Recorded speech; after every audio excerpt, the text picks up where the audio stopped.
ਵਾਹਿਗੁਰੂ ਜੀ ਕਾ ਖਾਲਸਾ ਵਾਹਿਗੁਰੂ ਜੀ ਕੀ ਫਤਿਹ। TV84 ਦੇ ਸਾਰੇ ਦਰਸ਼ਕ ਤੇ ਸਰੋਤੇ ਜਿਹੜੇ ਸਾਡੇ ਨਾਲ US ਦੇ ਵਿੱਚੋਂ ਟਾਈਮ ਵਾਰਨਰ ਤੇ RCN ਕੇਬਲ ਨੈਟਵਰਕਸ ਰਾਹੀਂ, ਕੈਨੇਡਾ ਦੇ ਵਿੱਚੋਂ ਬੈਲ 5 ਕੇਬਲ ਨੈਟਵਰਕ ਰਾਹੀਂ ਤੇ ਵਰਲਡ ਵਾਈਡ ਗਲੋਬਲ CPN, ਜਾਦੂ, roku TV, ਸ਼ਾਵਾ TV, TV84 ਦੀ ਵੈਬਸਾਈਟ ਤੋਂ ਆਨਲਾਈਨ ਸਟ੍ਰੀਮਿੰਗ ਜਾਂ ਫਿਰ ਫੇਸਬੁੱਕ ਰਾਹੀਂ ਸਾਡੇ ਨਾਲ ਜੁੜੇ ਹੋਏ ਸਾਰੇ ਦਰਸ਼ਕਾਂ ਦਾ ਮੈਂ ਅਮਰਵੀਰ ਸਿੰਘ ਅੱਜ ਦੇ ਇਸ ਖਾਸ ਪ੍ਰੋਗਰਾਮ ਵਿੱਚ ਤਹਿ ਦਿਲੋਂ ਸਵਾਗਤ ਕਰਦਾ। ਵਿਊਅਰਸ, ਅੱਜ ਅਸੀਂ ਹਿਊਮਨ ਰਾਈਟਸ ਇਸ਼ੂਜ਼ ਬਾਰੇ ਗੱਲਬਾਤ ਕਰਾਂਗੇ। ਖਾਸ ਤੌਰ ਤੇ ਹਿਊਮਨ ਰਾਈਟਸ ਦੀ ਜਿਹੜੀ ਨੁਕਤਾ ਨਿਗਾਹ ਹੈਗੀ ਆ, ਪਰਸਪੈਕਟਿਵ ਹੈਗਾ, ਇਹਦੇ ਤੋਂ ਅਸੀਂ ਅੱਜ ਦੀ ਜਿਹੜੀ ਵਿਚਾਰ ਚਰਚਾ ਹੈਗੀ ਹੈ ਉਹਨੂੰ ਅੱਗੇ ਤੋਰਾਂਗੇ।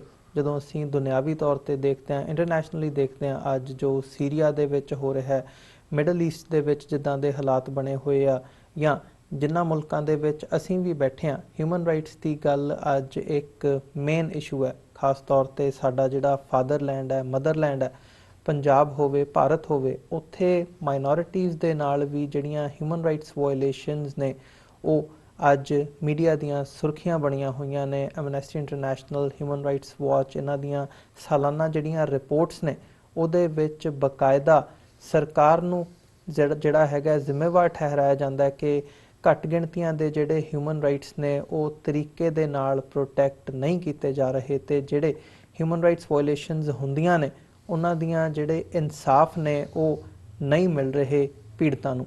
ਸੋ ਅੱਜ ਅਸੀਂ ਇਸ ਗੱਲਬਾਤ ਨੂੰ ਜਿੱਥੇ ਹਿਊਮਨ ਰਾਈਟਸ ਦੇ ਐਂਗਲ ਤੋਂ ਅੱਗੇ ਤੋਰਨ ਜਾ ਰਹੇ ਹਾਂ, ਸੋ ਸਾਡੇ ਨਾਲ ਅੱਜ ਸਟੂਡੀਓ ਦੇ ਵਿੱਚ ਅਜਿਹੀ ਇੱਕ ਖਾਸ ਸ਼ਖਸੀਅਤ ਪੰਜਾਬ ਤੋਂ, ਖਾਸ ਤੌਰ ਤੇ ਚੰਡੀਗੜ੍ਹ ਤੋਂ ਇੱਥੇ ਨਿਊਯਾਰਕ ਦੇ ਵਿੱਚ ਸਾਡੇ ਸਟੂਡੀਓ ਦੇ ਵਿੱਚ ਆਏ ਹੋਏ ਨੇ ਸਰਦਾਰ ਪ੍ਰਭਲੋਚ ਸਿੰਘ। ਇਹਨਾਂ ਦਾ ਸਬੰਧ ਹਿਊਮਨ ਰਾਈਟਸ ਪ੍ਰੋਟੈਕਸ਼ਨ ਗਰੁੱਪ ਦੇ ਨਾਲ ਹੈ, ਜਿਹੜਾ ਕਿ MFP ਫੈਡਰੇਸ਼ਨ ਦੇ ਨਾਂ ਨਾਲ ਵੀ ਜਾਣਿਆ ਜਾਂਦਾ ਹੈ। ਸੋ ਜਿੱਥੇ ਇਸ ਗਰੁੱਪ ਦੀ, ਹਿਊਮਨ ਰਾਈਟਸ ਪ੍ਰੋਟੈਕਸ਼ਨ ਗਰੁੱਪ ਦੀ ਸ਼ੁਰੂਆਤ ਸੰਨ 2006 ਦੇ ਵਿੱਚ ਹੋਈ ਸੀ। ਇਹਨਾਂ ਦਾ ਆਪਣਾ ਜਿਹੜਾ ਫੀਲਡ ਹੈਗਾ ਹਿਊਮਨ ਰਾਈਟਸ ਦਾ ਇਹਨਾਂ ਨੇ ਚੁਣਿਆ।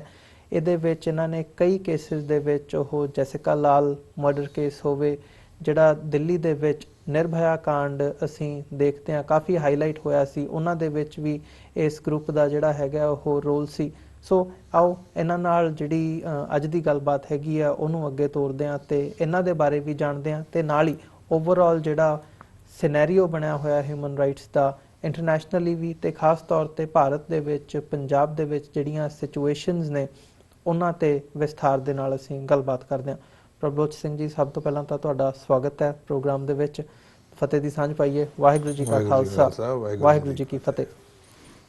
ਇੱਥੇ ਤੁਹਾਡਾ ਸਵਾਗਤ ਕਰਦੇ ਹਾਂ। ਅੱਜ ਅਸੀਂ ਆਪਣਾ, ਤੁਸੀਂ ਸਮਾਂ ਕੱਢ ਕੇ ਸਾਡੇ ਸਟੂਡੀਓ ਦੇ ਵਿੱਚ TV84 ਨੂੰ ਸਾਡੇ ਦਰਸ਼ਕਾਂ ਦੇ ਨਾਲ ਰੂਬਰੂ ਹੋ ਰਹੇ ਹੋ ਪਹਿਲੀ ਵਾਰ। ਸੋ ਸਾਰਿਆਂ ਤੋਂ ਪਹਿਲਾਂ ਤਾਂ ਮੈਂ ਤੁਹਾਡੀ ਬੈਕਗਰਾਊਂਡ ਬਾਰੇ ਤੁਹਾਡੇ ਕੋਲੋਂ ਜਾਣਨਾ ਚਾਹੂੰਗਾ, ਤੇ ਖਾਸ ਤੌਰ ਤੇ ਤੁਸੀਂ ਜਿਹੜਾ ਇਹ ਹਿਊਮਨ ਰਾਈਟਸ ਪ੍ਰੋਟੈਕਸ਼ਨ ਗਰੁੱਪ ਹੈ ਇਹਦੇ ਫਾਊਂਡਿੰਗ ਮੈਂਬਰ ਹੋ। ਥੋੜ੍ਹਾ ਜਿਹਾ ਹਿਊਮਨ ਰਾਈਟਸ ਪ੍ਰੋਟੈਕਸ਼ਨ ਗਰੁੱਪ ਬਾਰੇ, ਆਪਣੇ ਬਾਰੇ, ਆਪਣੀ ਇੰਸਪੀਰੇਸ਼ਨ ਬਾਰੇ, ਤੁਸੀਂ ਕਿੱਥੋਂ ਇੰਸਪੀਰੇਸ਼ਨ ਲਈ, ਕਿਵੇਂ ਤੁਸੀਂ ਇਸ ਗਰੁੱਪ ਦੇ ਵਿੱਚ ਇਨਵੋਲਵ ਹੋਏ, ਤੇ ਕਿੱਥੋਂ ਤੁਹਾਡੀ ਜਿਹੜੀ ਸਫ਼ਰ ਹੈ ਉਹ ਹਿਊਮਨ ਰਾਈਟਸ ਦੇ ਲਈ ਕੰਮ ਕਰਨ ਦਾ ਉਹ ਸ਼ੁਰੂ ਹੁੰਦਾ? ਹਾਂਜੀ, ਸੋ ਮੈਂ ਚੰਡੀਗੜ੍ਹ ਤੋਂ ਬਿਲੋਂਗ ਕਰਦਾ ਜੀ। ਸੋ ਜਸਟ ਲਾਈਕ ਐਵਰੀਵਨ ਐਲਸ, ਮੈਂ ਜਿਵੇਂ ਸਾਰੇ ਹੁੰਦੇ ਪਹਿਲਾਂ ਸਕੂਲ ਜਾਂਦੇ ਆ, ਕਾਲਜ ਜਾਂਦੇ ਆ। ਸੋ ਮੈਂ ਕਾਲਜ 'ਚ ਸੀਗਾ ਉਦੋਂ ਚੰਡੀਗੜ੍ਹ ਵਿੱਚ, ਤੇ ਮੈਂ ਗ੍ਰੈਜੂਏਸ਼ਨ ਪਰਸਿਊ ਕਰ ਰਿਹਾ ਸੀ ਜੀ। ਉਦੋਂ ਇੱਕ ਕੇਸ ਸੀਗਾ ਜੈਸਿਕਾ ਲਾਲ ਮਰਡਰ ਕੇਸ, ਜਿਹਦੇ ਵਿੱਚ ਜਿਹੜੇ ਐਕਿਊਜ਼ਡ ਸੀਗੇ ਉਹ ਸਾਰੇ ਕੁਇਟ ਹੋ ਗਏ ਸੀ। ਉਦੋਂ ਮੈਂ ਸੈਕਿੰਡ ਈਅਰ 'ਚ ਸੀਗਾ ਕਾਲਜ ਦੇ, ਤੇ ਅਸੀਂ ਸੋਚਿਆ ਵੀ ਜੇ ਇਹਨਾਂ ਨੇ ਨਹੀਂ ਮਾਰਿਆ ਜੈਸਿਕਾ ਲਾਲ ਨੂੰ ਤਾਂ ਕਿਸੇ ਨੇ ਤਾਂ ਮਾਰਿਆ, ਤੇ ਜੇ ਕੋਰਟ ਕਹਿੰਦਾ ਵੀ they did not kill Jessica Lal, then we should, ਸਾਨੂੰ ਉਹਨਾਂ ਨੂੰ ਦੱਸਣਾ ਚਾਹੀਦਾ ਵੀ ਕਿੰਨੇ ਮਾਰਿਆ, ਜਿੰਨੇ ਵੀ ਮਾਰਿਆ that person should get punishment. ਤੇ ਅਸੀਂ ਉਹਦੇ ਲਈ ਫਿਰ ਸਪੋਰਟਿੰਗ ਰੀ ਇਨਵੈਸਟੀਗੇਸ਼ਨ ਆਫ ਜੈਸਿਕਾ ਲਾਲਸ ਮਰਡਰ ਅਸੀਂ ਕੈਂਪੇਨ ਸ਼ੁਰੂ ਕੀਤਾ, ਟੀ-ਸ਼ਰਟ ਕੈਂਪੇਨ, ਜੋ ਮੈਂ ਸ਼ੁਰੂ ਕੀਤਾ ਆਪਣੇ ਦੋਸਤਾਂ ਨਾਲ। ਤੇ ਅਸੀਂ ਉਹ ਟੀ-ਸ਼ਰਟਾਂ ਪਾ ਕੇ ਜਿਹੜੇ ਵੀ ਅਕਿਊਜ਼ਡ ਸੀਗੇ ਉਹਨਾਂ ਦੀ ਜਿੰਨੀਆਂ ਵੀ ਐਸਟੈਬਲਿਸ਼ਮੈਂਟ ਸੀਗੀਆਂ ਚੰਡੀਗੜ੍ਹ ਵਿੱਚ, ਸਿਨੇਮਾ ਹਾਲਸ ਹੋਣ, ਉਹਨਾਂ ਦੇ ਹੋਟਲਸ ਹੋਣ, ਉਹਦੇ ਬਾਹਰ ਅਸੀਂ ਜਾ ਕੇ ਉਹ ਟੀ-ਸ਼ਰਟਾਂ ਪਾ ਕੇ ਖਲੋ ਜਾਂਦੇ ਸੀ। ਲੋਕਾਂ ਨੂੰ ਕਹਿੰਦੇ ਸੀ ਵੀ ਤੁਸੀਂ ਇਹਨਾਂ ਦੇ ਐਸਟੈਬਲਿਸ਼ਮੈਂਟ 'ਚ ਨਾ ਜਾਓ, they will, the money that you give them at their establishments, ਉਹਦੇ ਨਾਲ ਬੰਦੇ ਮਰਡਰ ਕਰਕੇ they get away with it with the money that they have. ਜੀ ਤੇ ਉਸ ਦੌਰਾਨ ਫਿਰ ਮੈਂ ਇਸ ਆਰਗੇਨਾਈਜੇਸ਼ਨ ਦਾ ਸੈਟਅਪ ਕੀਤਾ। ਸ਼ੁਰੂ 'ਚ ਸਾਨੂੰ ਜਿਹੜਾ ਤੰਗ ਕੀਤਾ ਗਿਆ ਉਹ ਨਾ ਪ੍ਰੋਟੈਸਟ ਦੇ ਦੌਰਾਨ, ਤੇ ਅਸੀਂ ਉਹਦਾ ਨਾਂ ਰੱਖਿਆ ਸੀ ਮਿਡਲ ਫਿੰਗਰ ਪ੍ਰੋਟੈਸਟ, ਕਿਉਂਕਿ ਉਦੋਂ ਮੈਂ 20 ਸਾਲਾਂ ਦਾ ਸੀਗਾ, ਗਰਮ ਖੂਨ। ਸਾਡਾ ਜਵਾਬ ਸੀਗਾ ਜਿਹੜੇ ਸਾਨੂੰ ਥ੍ਰੈਟਨ ਕਰਦੇ ਸੀ ਵੀ ਅਸੀਂ ਨਹੀਂ ਪਿੱਛੇ ਹਟਣਾ, ਸਾਨੂੰ ਤਾਂ ਇੱਥੇ ਅਸੀਂ ਇਨਸਾਫ ਲੈ ਕੇ ਹੀ ਰਹਿਣਾ ਇਸ ਕੇਸ 'ਚ। ਤੇ ਉਹਦੇ ਬਾਅਦ ਫਿਰ ਰੀ ਇਨਵੈਸਟੀਗੇਸ਼ਨ ਹੋਈ ਜਦੋਂ ਕੇਸ ਦੀ, ਤਾਂ ਦੈਨ ਦੀ ਅਕਿਊਜ਼ਡ ਵਾਸ ਪੁੱਟ ਬਿਹਾਈਂਡ ਬਾਰਸ। ਤੇ ਮਾਈ ਇੰਸਪੀਰੇਸ਼ਨ ਫॉर ਮੀ, ਜਦੋਂ ਆਪਾਂ ਹਿਊਮਨ ਰਾਈਟਸ ਜਾਂ ਰਾਈਟੀਅਸਨੈਸ ਲਈ ਖਲੋਂਦੇ ਹਾਂ, ਅਸੀਂ ਖੜਦੇ ਹਾਂ ਹੱਕ ਲਈ, ਮੇਰੇ ਖਿਆਲ ਨਾਲ ਉਹ ਮੇਰੇ ਲਈ ਉਹ ਸਿੱਖੀ ਹੈ। That is my religion for me. ਤੇ ਜੇ ਤੁਸੀਂ ਕਿਸੇ ਦੇ ਹੱਕ ਲਈ ਖੜੇ ਨਹੀਂ ਹੋ ਸਕਦੇ, ਆਵਾਜ਼ ਨਹੀਂ ਉਠਾ ਸਕਦੇ, ਜੇ ਤੁਹਾਡੇ ਸਾਹਮਣੇ ਕੁਝ ਗਲਤ ਹੋ ਰਿਹਾ ਤੇ ਤੁਸੀਂ ਉਹਨੂੰ ਚੁੱਪਚਾਪ ਦੇਖ ਕੇ ਤੁਸੀਂ ਮੂੰਹ ਫੇਰ ਲਓਗੇ, ਫਿਰ I think then you do not belong to a Sikh family. ਤੇ ਜੇ ਤੁਸੀਂ ਸਿੱਖ ਫੈਮਿਲੀ ਨੂੰ ਬਿਲੋਂਗ ਕਰਦੇ ਹੋ ਤੇ ਗੁਰੂ ਗ੍ਰੰਥ ਸਾਹਿਬ ਦੀ ਇੱਜ਼ਤ ਕਰਦੇ ਹੋ, ਜੋ ਉਹਦੇ ਵੈਲਿਊਜ਼ 'ਚ ਬਿਲੀਵ ਕਰਦੇ ਹੋ, ਦੈਨ ਯੂ ਸ਼ੁੱਡ, ਤੁਸੀਂ ਜਦੋਂ ਵੀ ਦੇਖਿਓ ਵੀ ਕੁਝ ਗਲਤ ਹੋ ਰਿਹਾ, ਤੁਸੀਂ you should always stand up for against it and raise your voice. ਜੀ ਬਿਲਕੁਲ, ਜਿਵੇਂ ਤੁਸੀਂ ਪ੍ਰਭਜੋਤ ਸਿੰਘ ਜੀ ਇਹ ਗੱਲ ਕੀਤੀ ਹੈ ਕਿ ਜਿਹੜੀ ਸਿੱਖੀ ਦੀ ਡੈਫੀਨੇਸ਼ਨ ਹੀ ਤੁਹਾਡੇ ਲਈ ਇਹ ਹੈਗੀ ਹੈ ਕਿ ਜੇ ਤੁਸੀਂ ਹਿਊਮਨ ਰਾਈਟਸ ਦੇ ਲਈ ਖਲੋ ਸਕਦੇ ਹੋ ਤਾਂ ਹੀ ਤੁਸੀਂ ਜਿਹੜੇ ਹੋ ਆਪਣੇ ਆਪ ਨੂੰ ਸਿੱਖ ਮੰਨਦੇ ਹੋ। ਬੜੀ ਹੀ ਇੱਕ ਚੰਗੀ ਉਦਾਹਰਣ ਹੈ, ਕਿਉਂਕਿ ਧਾਰਮਿਕ ਤੌਰ 'ਤੇ ਜ਼ਰੂਰ ਇਹ ਗੱਲ ਠੀਕ ਹੈ, ਪਾਠ ਪੂਜਾ ਹਰ ਇੱਕ ਚੀਜ਼ ਜ਼ਰੂਰੀ ਹੈ, ਗੁਰਦੁਆਰਾ ਸਾਹਿਬ ਜਾਣਾ ਆਉਣਾ ਅਤੇ ਆਪਣੀ ਰਹਿਤ ਬਰਕਰਾਰ ਰੱਖਣੀ, ਪਰ ਜਿੱਥੇ ਸੱਚ ਦੇ ਨਾਲ ਖਲੋਣ ਦੀ ਗੱਲ ਹੈ ਜਾਂ ਮਨੁੱਖੀ ਹੱਕਾਂ ਦੇ ਨਾਲ ਖਲੋਣ ਦੀ ਗੱਲ ਹੈ, ਉਹੀ ਗੁਰੂ ਸਾਹਿਬ ਨੇ ਸਾਨੂੰ ਸਿਖਾਈ ਹੈ ਵੀ ਸੱਚ ਦੀ ਜਿਹੜੀ ਆਵਾਜ਼ ਹੈ ਉਹ ਬੁਲੰਦ ਕਰਨਾ। ਸੋ ਓਵਰਆਲ ਜੇ ਅਸੀਂ ਤੁਹਾਡੇ ਬੈਕਗਰਾਊਂਡ ਦਾ ਤੁਸੀਂ ਥੋੜ੍ਹਾ ਜਿਹਾ ਮੈਂਸ਼ਨ ਕੀਤਾ ਹੈਗਾ, ਅਤੇ ਜੇ ਇਸੇ ਗੱਲਬਾਤ ਨੂੰ ਅੱਗੇ ਤੋਰਨਾ ਹੋਵੇ, ਅੱਜ ਜਦੋਂ ਅਸੀਂ ਤੁਹਾਡੇ ਗਰੁੱਪ ਦੀ ਹਿਊਮਨ ਰਾਈਟਸ ਪ੍ਰੋਟੈਕਸ਼ਨ ਗਰੁੱਪ ਦੀ ਗੱਲ ਕਰਦੇ ਹਾਂ, ਤੁਸੀਂ ਕੋਈ ਲੇਟਲੀ ਕੋਈ ਕੇਸਿਸ ਨਾਲ ਤੁਸੀਂ ਡੀਲ ਕਰ ਰਹੇ ਹੋ ਜਿਨ੍ਹਾਂ ਨੂੰ ਤੁਸੀਂ ਕਿੰਨਾ ਲੋਕਾਂ ਦੀ ਆਵਾਜ਼ ਬਣੇ ਹੋਏ ਹੋ ਜਾਂ ਕਿੰਨਾ ਕੇਸਿਸ ਨੂੰ ਪਰਸਿਊ ਕਰ ਰਹੇ ਹੋ? ਹੁਣ ਤਾਂ ਜੀ ਜਦੋਂ ਆਪਾਂ ਸਟਾਰਟ ਕੀਤਾ ਸੀ, ਅਸੀਂ ਸਟਾਰਟ ਕੀਤਾ ਸੀ as a pressure group, as a protest group. ਹੁਣ ਅਸੀਂ ਡਾਇਵਰਸੀਫਾਈ ਕਰ ਗਏ, ਹੁਣ we are focused on community welfare activities, sustainable development goals. ਅਸੀਂ ਪਿਛਲੇ ਨਵੰਬਰ 'ਚ ਇੱਕ ਇੰਟਰਨੈਸ਼ਨਲ ਕਨਕਲੇਵ ਕਰਾਇਆ human rights philanthropy community welfare 'ਤੇ ਜੀ। ਅਤੇ ਹੁਣ ਸਾਡਾ ਜਿਹੜਾ ਨੈਟਵਰਕ ਹੈਗਾ ਹੁਣ ਪੈਨ ਇੰਡੀਆ ਹੈਗਾ, ਬੜੀਆਂ ਥਾਵਾਂ 'ਤੇ we are the first point of contact ਜੇ ਕਿਸੇ ਨੂੰ ਹੈਲਪ ਦੀ ਲੋੜ ਪੈਂਦੀ ਹੈ। ਅਤੇ ਤੁਸੀਂ ਜੇ ਦੇਖੋਗੇ ਸਾਨੂੰ ਦਿਨ ਦੀਆਂ ਇੰਨੀਆਂ ਈਮੇਲਸ ਆਉਂਦੀਆਂ ਲੋਕਾਂ ਦੀਆਂ ਜਿਨ੍ਹਾਂ ਨੂੰ ਮਦਦ ਦੀ ਲੋੜ ਹੁੰਦੀ ਹੈ, ਇੰਨੀਆਂ ਫੋਨ ਕਾਲਸ ਆਉਂਦੀਆਂ। ਅਤੇ ਅਸੀਂ this is a pure non profit. ਅਸੀਂ ਪਹਿਲਾਂ first 11 years of our establishment ਅਸੀਂ ਕਿਸੇ ਤੋਂ ਡੋਨੇਸ਼ਨ ਵੀ ਨਹੀਂ ਲਈ ਜੀ। ਮੈਂ ਆਪਣੀ ਪਰਸਨਲ ਸੇਵਿੰਗਸ ਤੋਂ ਜਿਹੜੀ ਮੈਂ ਜੋਬ ਕਰਦਾ ਉਹਦੀ ਸੈਲਰੀ 'ਚੋਂ ਮੈਂ ਬਚਾ ਕੇ ਇਹਨੂੰ ਮੈਂ ਸਸਟੇਨ ਕੀਤਾ ਆਰਗੇਨਾਈਜੇਸ਼ਨ ਨੂੰ। ਅਸੀਂ ਚਾਹੁੰਦੇ ਸੀ ਵੀ ਅਸੀਂ ਬਾਕੀ NGOs ਦੀ ਤਰ੍ਹਾਂ ਨਾ ਕੰਮ ਕਰੀਏ, ਕਿਉਂਕਿ ਅੱਜ ਕੱਲ੍ਹ ਤੁਸੀਂ ਦੇਖਦੇ ਹੋ ਬਥੇਰੇ NGOs ਨੇ ਵਿਚ ਰਨ ਲਾਈਕ ਬਿਜ਼ਨਸਿਸ, ਸ਼ਾਪਸ ਜੀ, ਔਰ ਮਨੀ ਮਿੰਟਿੰਗ ਮਸ਼ੀਨਸ। ਅਤੇ ਅਸੀਂ ਚਾਹੁੰਦੇ ਸੀ ਵੀ ਅਸੀਂ ਬਿਲਕੁਲ ਸਿੱਧਾ ਜਿਹਾ ਕੰਮ ਕਰੀਏ, ਬਿਲਕੁਲ ਜੈਨੂਇਨ, ਤਾਂ ਕਿ ਜਿਨ੍ਹਾਂ ਨੂੰ ਲੋੜ ਹੈ, ਐਕਚੁਅਲ ਵਿਕਟਮ ਜਿਹੜਾ ਨਾਲ ਗਲਤ ਹੋ ਰਿਹਾ, ਅਸੀਂ ਉਹਨਾਂ ਦੀ ਮਦਦ ਕਰ ਸਕੀਏ ਸਿੰਸੀਅਰਲੀ। ਅਤੇ ਹੁਣ ਅਸੀਂ apart from Jessica Lal case, ਪਿੱਛੇ ਕੈਪਟਨ ਸੁਮਿਤ ਕੋਹਲੀ ਕੇਸ ਸੀਗਾ ਜਿਹਦੇ ਵਿੱਚ ਅਸੀਂ ਇਨਵੋਲਵਡ ਸੀਗੇ, ਨਿਰਭਇਆ ਉਹਦੇ ਪ੍ਰੋਟੈਸਟ ਜਿਹੜੇ ਹੋਏ ਸੀ ਜੀ। ਉਹਦੇ ਬਾਅਦ ਚੰਡੀਗੜ੍ਹ ਵਿੱਚ ਬਥੇਰੇ ਕੇਸਿਸ ਨੇ ਜਿਹਦੇ ਵਿੱਚ ਅਸੀਂ ਐਕਟਿਵ ਹੈਗੇ ਹਾਂ, which are ongoing right now. ਅਤੇ ਉਹਦੇ ਇਲਾਵਾ ਡੇ ਟੂ ਡੇ ਸਾਨੂੰ ਬੜੇ ਸਾਰੇ ਐਡ ਹੌਕ ਟਾਸਕ ਮਿਲਦੇ ਆ ਲੋਕਾਂ ਨੂੰ। ਕੋਈ ਸਾਨੂੰ ਪੁਲਿਸ ਸਟੇਸ਼ਨ 'ਚੋਂ ਫੋਨ ਕਰਦਾ, ਕੋਈ ਸਾਨੂੰ ਸੜਕ 'ਤੇ ਕੁਛ ਹੋ ਜਾਂਦਾ ਉੱਥੇ ਫੋਨ ਕਰਦਾ, ਜਿੱਥੇ ਵੀ ਜਿਸ ਨੂੰ ਲੋੜ ਪੈਂਦੀ ਹੈ ਦੇ get in touch with us ਅਤੇ ਅਸੀਂ ਉਹਨਾਂ ਦੀ ਮਦਦ ਲਈ ਪਹੁੰਚ ਜਾਂਦੇ। ਜਿਵੇਂ ਤੁਹਾਡਾ ਗਰਾਊਂਡ ਲੈਵਲ 'ਤੇ ਕੰਮ ਕਰਨ ਦਾ ਇੱਕ ਐਕਸਪੀਰੀਅੰਸ ਹੈਗਾ, 2006 ਤੋਂ ਤੁਸੀਂ ਇਸ ਫੀਲਡ ਦੇ ਨਾਲ ਜੁੜੇ ਹੋਏ ਹੋ। ਸੋ ਓਵਰਆਲ ਜੇ ਅਸੀਂ ਦੇਖਣਾ ਹੋਵੇ, ਖਾਸ ਤੌਰ 'ਤੇ ਹੁਣ ਜਦੋਂ ਅਸੀਂ ਗੱਲ ਕਰਦੇ ਹਾਂ ਤਾਂ ਭਾਰਤ ਦੇ ਵਿੱਚ ਜਿਹੜੀ ਹਿਊਮਨ ਰਾਈਟਸ ਦੀਆਂ ਸਿਚੁਏਸ਼ਨਸ ਨੇ, ਪਰਿਸਥਿਤੀਆਂ ਬਣੀਆਂ ਹੋਈਆਂ ਨੇ, ਉਹਨਾਂ ਨੂੰ ਤੁਸੀਂ ਕਿਵੇਂ ਐਨਾਲਾਈਜ਼ ਕਰਦੇ ਹੋ, ਖਾਸ ਤੌਰ 'ਤੇ ਘੱਟ ਗਿਣਤੀਆਂ ਦੇ ਹਵਾਲੇ ਦੇ ਨਾਲ? ਦੇਖੋ ਜੀ, ਜੇ ਤੁਸੀਂ ਪਿੱਛੇ ਥੋੜ੍ਹਾ ਜਿਹਾ ਜਾਓਗੇ ਹਿਸਟਰੀ 'ਚ, ਮਾਡਰਨ ਹਿਸਟਰੀ 'ਚ, ਜਦੋਂ 84 ਦੇ ਰਾਈਟਸ ਹੋਏ, ਜਿਹੜੇ ਬੰਦੇ ਉਹ ਰਾਈਟਸ ਲਈ ਰਿਸਪੋਂਸੀਬਲ ਸੀਗੇ, ਉਹਨਾਂ ਨੂੰ ਤੁਸੀਂ ਰੀਡ ਮੈਂ ਐਗਜ਼ੈਜਰੇਟ ਕਰਕੇ ਨਹੀਂ ਕਹਿ ਰਿਹਾ, it's a matter of fact ਜੀ ਕਿ ਜਿਹੜੇ ਬੰਦੇ ਉਹਦੇ ਲਈ ਰਿਸਪੌਂਸਿਬਲ ਸੀਗੇ ਦੇ ਵਰ awarded with ministerial ਬਰਥਸ in the government. ਉਹਨਾਂ ਨੂੰ ਸਜ਼ਾ ਦੇਣ ਦੀ ਬਜਾਏ ਉਦੋਂ ਦੀ ਜਿਹੜੀ ਸਰਕਾਰ ਸੀ ਉਹਨਾਂ ਨੂੰ ਪ੍ਰਮੋਟ ਕੀਤਾ ਉਹਨਾਂ ਦੀ ਇਨਵੋਲਵਮੈਂਟ ਲਈ। ਅੱਜ ਤੱਕ ਕਿਸੇ ਨੂੰ ਉਹਦੇ ਲਈ ਸਜ਼ਾ ਨਹੀਂ ਮਿਲੀ। ਜੀ ਤੇ ਜਿਹੜੀ ਕੰਟਰੀ ਵਿੱਚ ਫਾਊਂਡੇਸ਼ਨ ਇੱਦਾਂ ਦੀ ਬਣ ਜੇ, ਜਦੋਂ ਤੁਸੀਂ ਇੱਕ ਚੀਜ਼ ਗਲਤ ਹੋਈ, ਹਜ਼ਾਰੋਂ ਬੰਦੇ ਮਰੇ ਨਿਰਦੋਸ਼, ਤੇ ਉਹਦੇ ਲਈ ਜੇ ਕਿਸੇ ਨੂੰ ਸਜ਼ਾ ਨਹੀਂ ਮਿਲੀ ਤਾਂ ਤੁਹਾਨੂੰ ਕੀ ਲੱਗਦਾ ਵੀ ਤੁਸੀਂ ਕਿੱਦਾਂ ਦਾ ਕਲਚਰ ਐਸਟੈਬਲਿਸ਼ ਕਰ ਰਹੇ? ਜਿਹੜਾ ਅੱਜ ਹੋ ਰਿਹਾ it's a result of that. ਜੀ this is a long term ਰੀਪਰਕਸ਼ਨ। ਔਰ ਜਿਹੜਾ 84 ਹੋਇਆ ਉਹਦੀ ਅੱਜ ਦੀ ਡੇਟ ਜੋ ਕੁਝ ਹੋ ਰਿਹਾ ਉਹਦੀ ਰੀਪਰਕਸ਼ਨ ਹੈ। ਬਿਕੋਜ਼ ਅਸੀਂ ਕਲਚਰ ਐਸਟੈਬਲਿਸ਼ ਕਰ ਲਿਆ ਬਈ ਤੁਸੀਂ ਗਲਤ ਕੰਮ ਕਰਕੇ ਤੁਸੀਂ ਯੂ ਕੈਨ ਗੈਟ ਅਵੇ ਵਿਦ ਇਟ। ਜੀ ਜੇ ਤੁਹਾਡੇ ਕਨੈਕਸ਼ਨ ਨੇ, ਜੇ ਤੁਹਾਡੇ ਕੋਲ ਪਾਵਰ ਹੈਗੀ ਹੈ, ਤੇ ਇੰਡੀਆ ਵਿੱਚ ਆਹ ਕਲਚਰ ਜਿਹੜਾ ਆਹ ਖਤਮ ਕਰਨਾ। ਬਈ ਆਹ ਕਲਚਰ ਹੈ ਵੀ ਮੇਰੇ ਕੋਲ ਪਾਵਰ ਹੈ, ਮੇਰੇ ਕੋਲ ਪੈਸਾ ਹੈ, ਤਾਂ ਮੈਂ ਗਲਤ ਕੰਮ ਕਰਕੇ ਆਈ ਕੈਨ ਗੈਟ ਅਵੇ ਵਿਦ ਇਟ। ਹੁਣ ਤੁਸੀਂ ਕ੍ਰਾਈਮ ਲੈ ਲਓ ਜਾਂ ਤੁਸੀਂ ਫਾਈਨੈਂਸ਼ੀਅਲ ਕ੍ਰਾਈਮ ਲੈ ਲਓ। ਜੀ ਯੂ ਹੈਵ ਨੀਰਵ ਮੋਦੀ, ਹਜ਼ਾਰੋਂ ਕਰੋੜ ਰੁਪਏ ਦਾ ਸਕੈਮ ਕਰਕੇ ਬਾਹਰ, ਵਿਜੇ ਮਾਲਿਆ ਬਾਹਰ ਇੱਜ਼ਤ ਨਾਲ। ਜੀ ਮੈਨੂੰ ਤਾਂ ਆਪ ਹੀ ਲੱਗਦਾ ਵੀ ਜਦੋਂ ਇੱਦਾਂ ਦੇ ਬੰਦੇ ਬਾਹਰ ਜਾਂਦੇ ਹੈ, ਮੈਨੂੰ ਲੱਗਦਾ ਉਹ ਏਅਰਪੋਰਟ ਦੇ ਲਾਂਚ 'ਚ ਆਰਾਮ ਨਾਲ ਖਾ ਪੀ ਕੇ 2-4 ਘੰਟੇ ਸਟਾਈਲ ਨਾਲ ਜਾਂਦੇ ਹੁੰਦੇ ਬਾਹਰ। ਮਤਲਬ ਜਨਤਾ ਤਾਂ ਕਹਿੰਦੇ ਨੇ ਭੱਜ ਗਏ, ਜੀ ਦ ਗਵਰਨਮੈਂਟ ਸੇਜ਼ ਕਿ ਉਹ ਭੱਜ ਗਏ, ਬਾਹਰ ਭੱਜ ਗਏ। ਉਹ ਤਾਂ ਦੇਖਣ ਸੋਚਣ ਵਾਲੀ ਗੱਲ ਹੈ, ਪਤਾ ਲਗਾਉਣ ਵਾਲੀ ਵੀ ਗਏ ਕਿੱਦਾਂ, ਕਿੰਨੇ ਸਟਾਈਲ ਨਾਲ ਗਏ। ਅਤੇ ਜਦੋਂ ਆਪਾਂ ਕਲਚਰ ਇੱਦਾਂ ਦਾ ਐਸਟੈਬਲਿਸ਼ ਕਰ ਲਿਆ ਨਾ, ਜੇ ਤੁਸੀਂ ਪਨਿਸ਼ਮੈਂਟ ਦਿੰਦੇ 84 ਦੇ ਜਿਹੜੇ ਰਿਸਪੌਂਸਿਬਲ ਨੇ ਬੰਦੇ ਉਹਨਾਂ ਨੂੰ, ਤਾਂ ਫਿਰ ਕਲਚਰ ਚੇਂਜ ਹੋ ਜਾਂਦਾ। ਲੋਕਾਂ ਨੂੰ ਪਤਾ ਹੁੰਦਾ ਵੀ ਜੇ ਤੁਸੀਂ ਗਲਤ ਕਰੋਗੇ, ਕਿਸੇ ਦੇ ਹਿਊਮਨ ਰਾਈਟਸ ਵਾਇਲੇਟ ਕਰੋਗੇ ਤਾਂ ਤੁਹਾਨੂੰ ਸਜ਼ਾ ਮਿਲੂਗੀ। ਜੀ ਅੱਜ ਦੀ ਡੇਟ ਵਿੱਚ ਉਹ ਡਰ ਹੈ ਨਹੀਂ। ਜੁਡੀਸ਼ਰੀ ਹੈਗੀ ਹੈ, ਵਧੀਆ ਕੰਮ ਕਰ ਰਹੀ ਹੈ, ਪਰ ਕੇਸਿਸ ਇੰਨੇ ਜ਼ਿਆਦਾ ਨੇ, ਓਵਰਲੋਡ ਇੰਨਾ ਜ਼ਿਆਦਾ ਹੈ ਤਾਂ ਜਸਟਿਸ ਡਿਲੇ ਹੋ ਜਾਂਦਾ। ਜਿਵੇਂ ਅਸੀਂ ਕਹਿੰਦੇ ਹਾਂ justice delayed is justice denied, ਉਹ ਕੇਸ ਹੈ ਜੀ। ਹੁਣ 84 ਦੇ ਵਿਕਟਮਸ ਹਜੇ ਤੱਕ they are fighting this fight. Now even if they get justice today, ਜਾਂ ਜੇ ਇਹਨਾਂ ਨੂੰ 5 ਸਾਲਾਂ ਬਾਅਦ ਵੀ ਮਿਲਦਾ ਹੈ, ਤੁਹਾਨੂੰ ਲੱਗਦਾ ਉਹ ਜਸਟਿਸ ਹੈ? ਉਹ ਜਸਟਿਸ ਨਹੀਂ। It has been delayed beyond the definition of justice. ਜੀ ਤੇ ਉਹਦੇ ਕਰਕੇ ਮੈਨੂੰ ਲੱਗਦਾ ਅੱਜ ਦੀ ਡੇਟ ਵਿੱਚ ਜਿੰਨੇ ਵੀ ਹਿਊਮਨ ਰਾਈਟਸ ਵਾਇਲੇਸ਼ਨਸ ਹੋ ਰਹੇ ਨੇ, ਉਹਨੂੰ ਤੁਸੀਂ ਅੱਜ ਦੀ ਸਰਕਾਰ ਨੂੰ ਬਲੇਮ ਕਰੋ, ਇਸ ਤੋਂ ਪਿਛਲੀ ਸਰਕਾਰ ਨੂੰ ਬਲੇਮ ਕਰੋ, ਜਾਂ ਉਸ ਤੋਂ ਪਿਛਲੀ ਸਰਕਾਰ ਨੂੰ ਬਲੇਮ ਕਰੋ।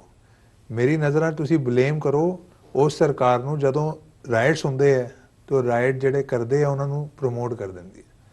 ਉਹਨਾਂ ਸਰਕਾਰਾਂ ਕਰਕੇ, ਉਹਨਾਂ ਲੀਡਰਸ ਕਰਕੇ ਕਲਚਰ ਖਰਾਬ ਹੋਇਆ ਦੇਸ਼ ਦਾ।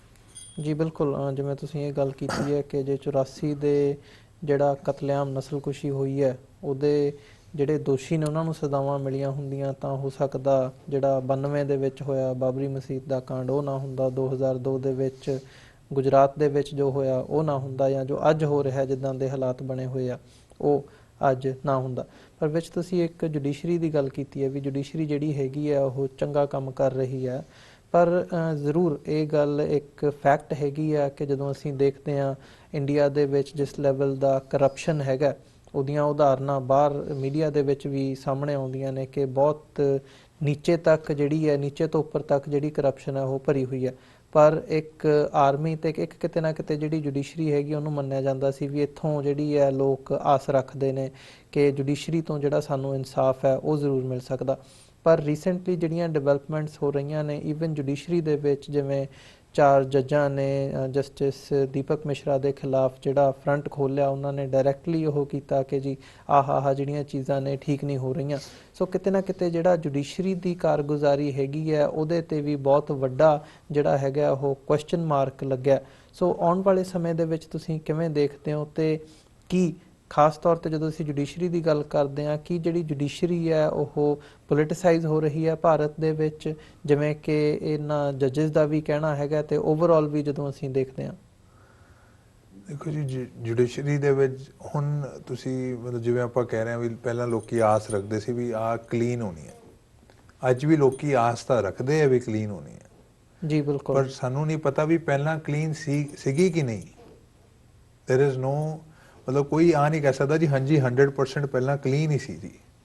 ਅੱਜ ਜਾ ਕੇ ਕੁਝ ਗਲਤ ਹੋਇਆ ਜੁਡੀਸ਼ਰੀ 'ਚ, ਨਾ ਕੋਈ ਆ ਕਹਿ ਸਕਦਾ ਵੀ ਅੱਜ ਦੀ ਡੇਟ 'ਚ ਕਲੀਨ ਹੈ, ਪਹਿਲਾਂ ਕਲੀਨ ਨਹੀਂ ਸੀ। ਇਹਨਾਂ 100% ਪਤਾ ਵੀ ਅੱਜ ਵੀ ਲੋਕਾਂ ਨੂੰ ਆਸ ਹੈ ਤੇ ਪਹਿਲਾਂ ਵੀ ਆਸ ਹੀ ਸੀ।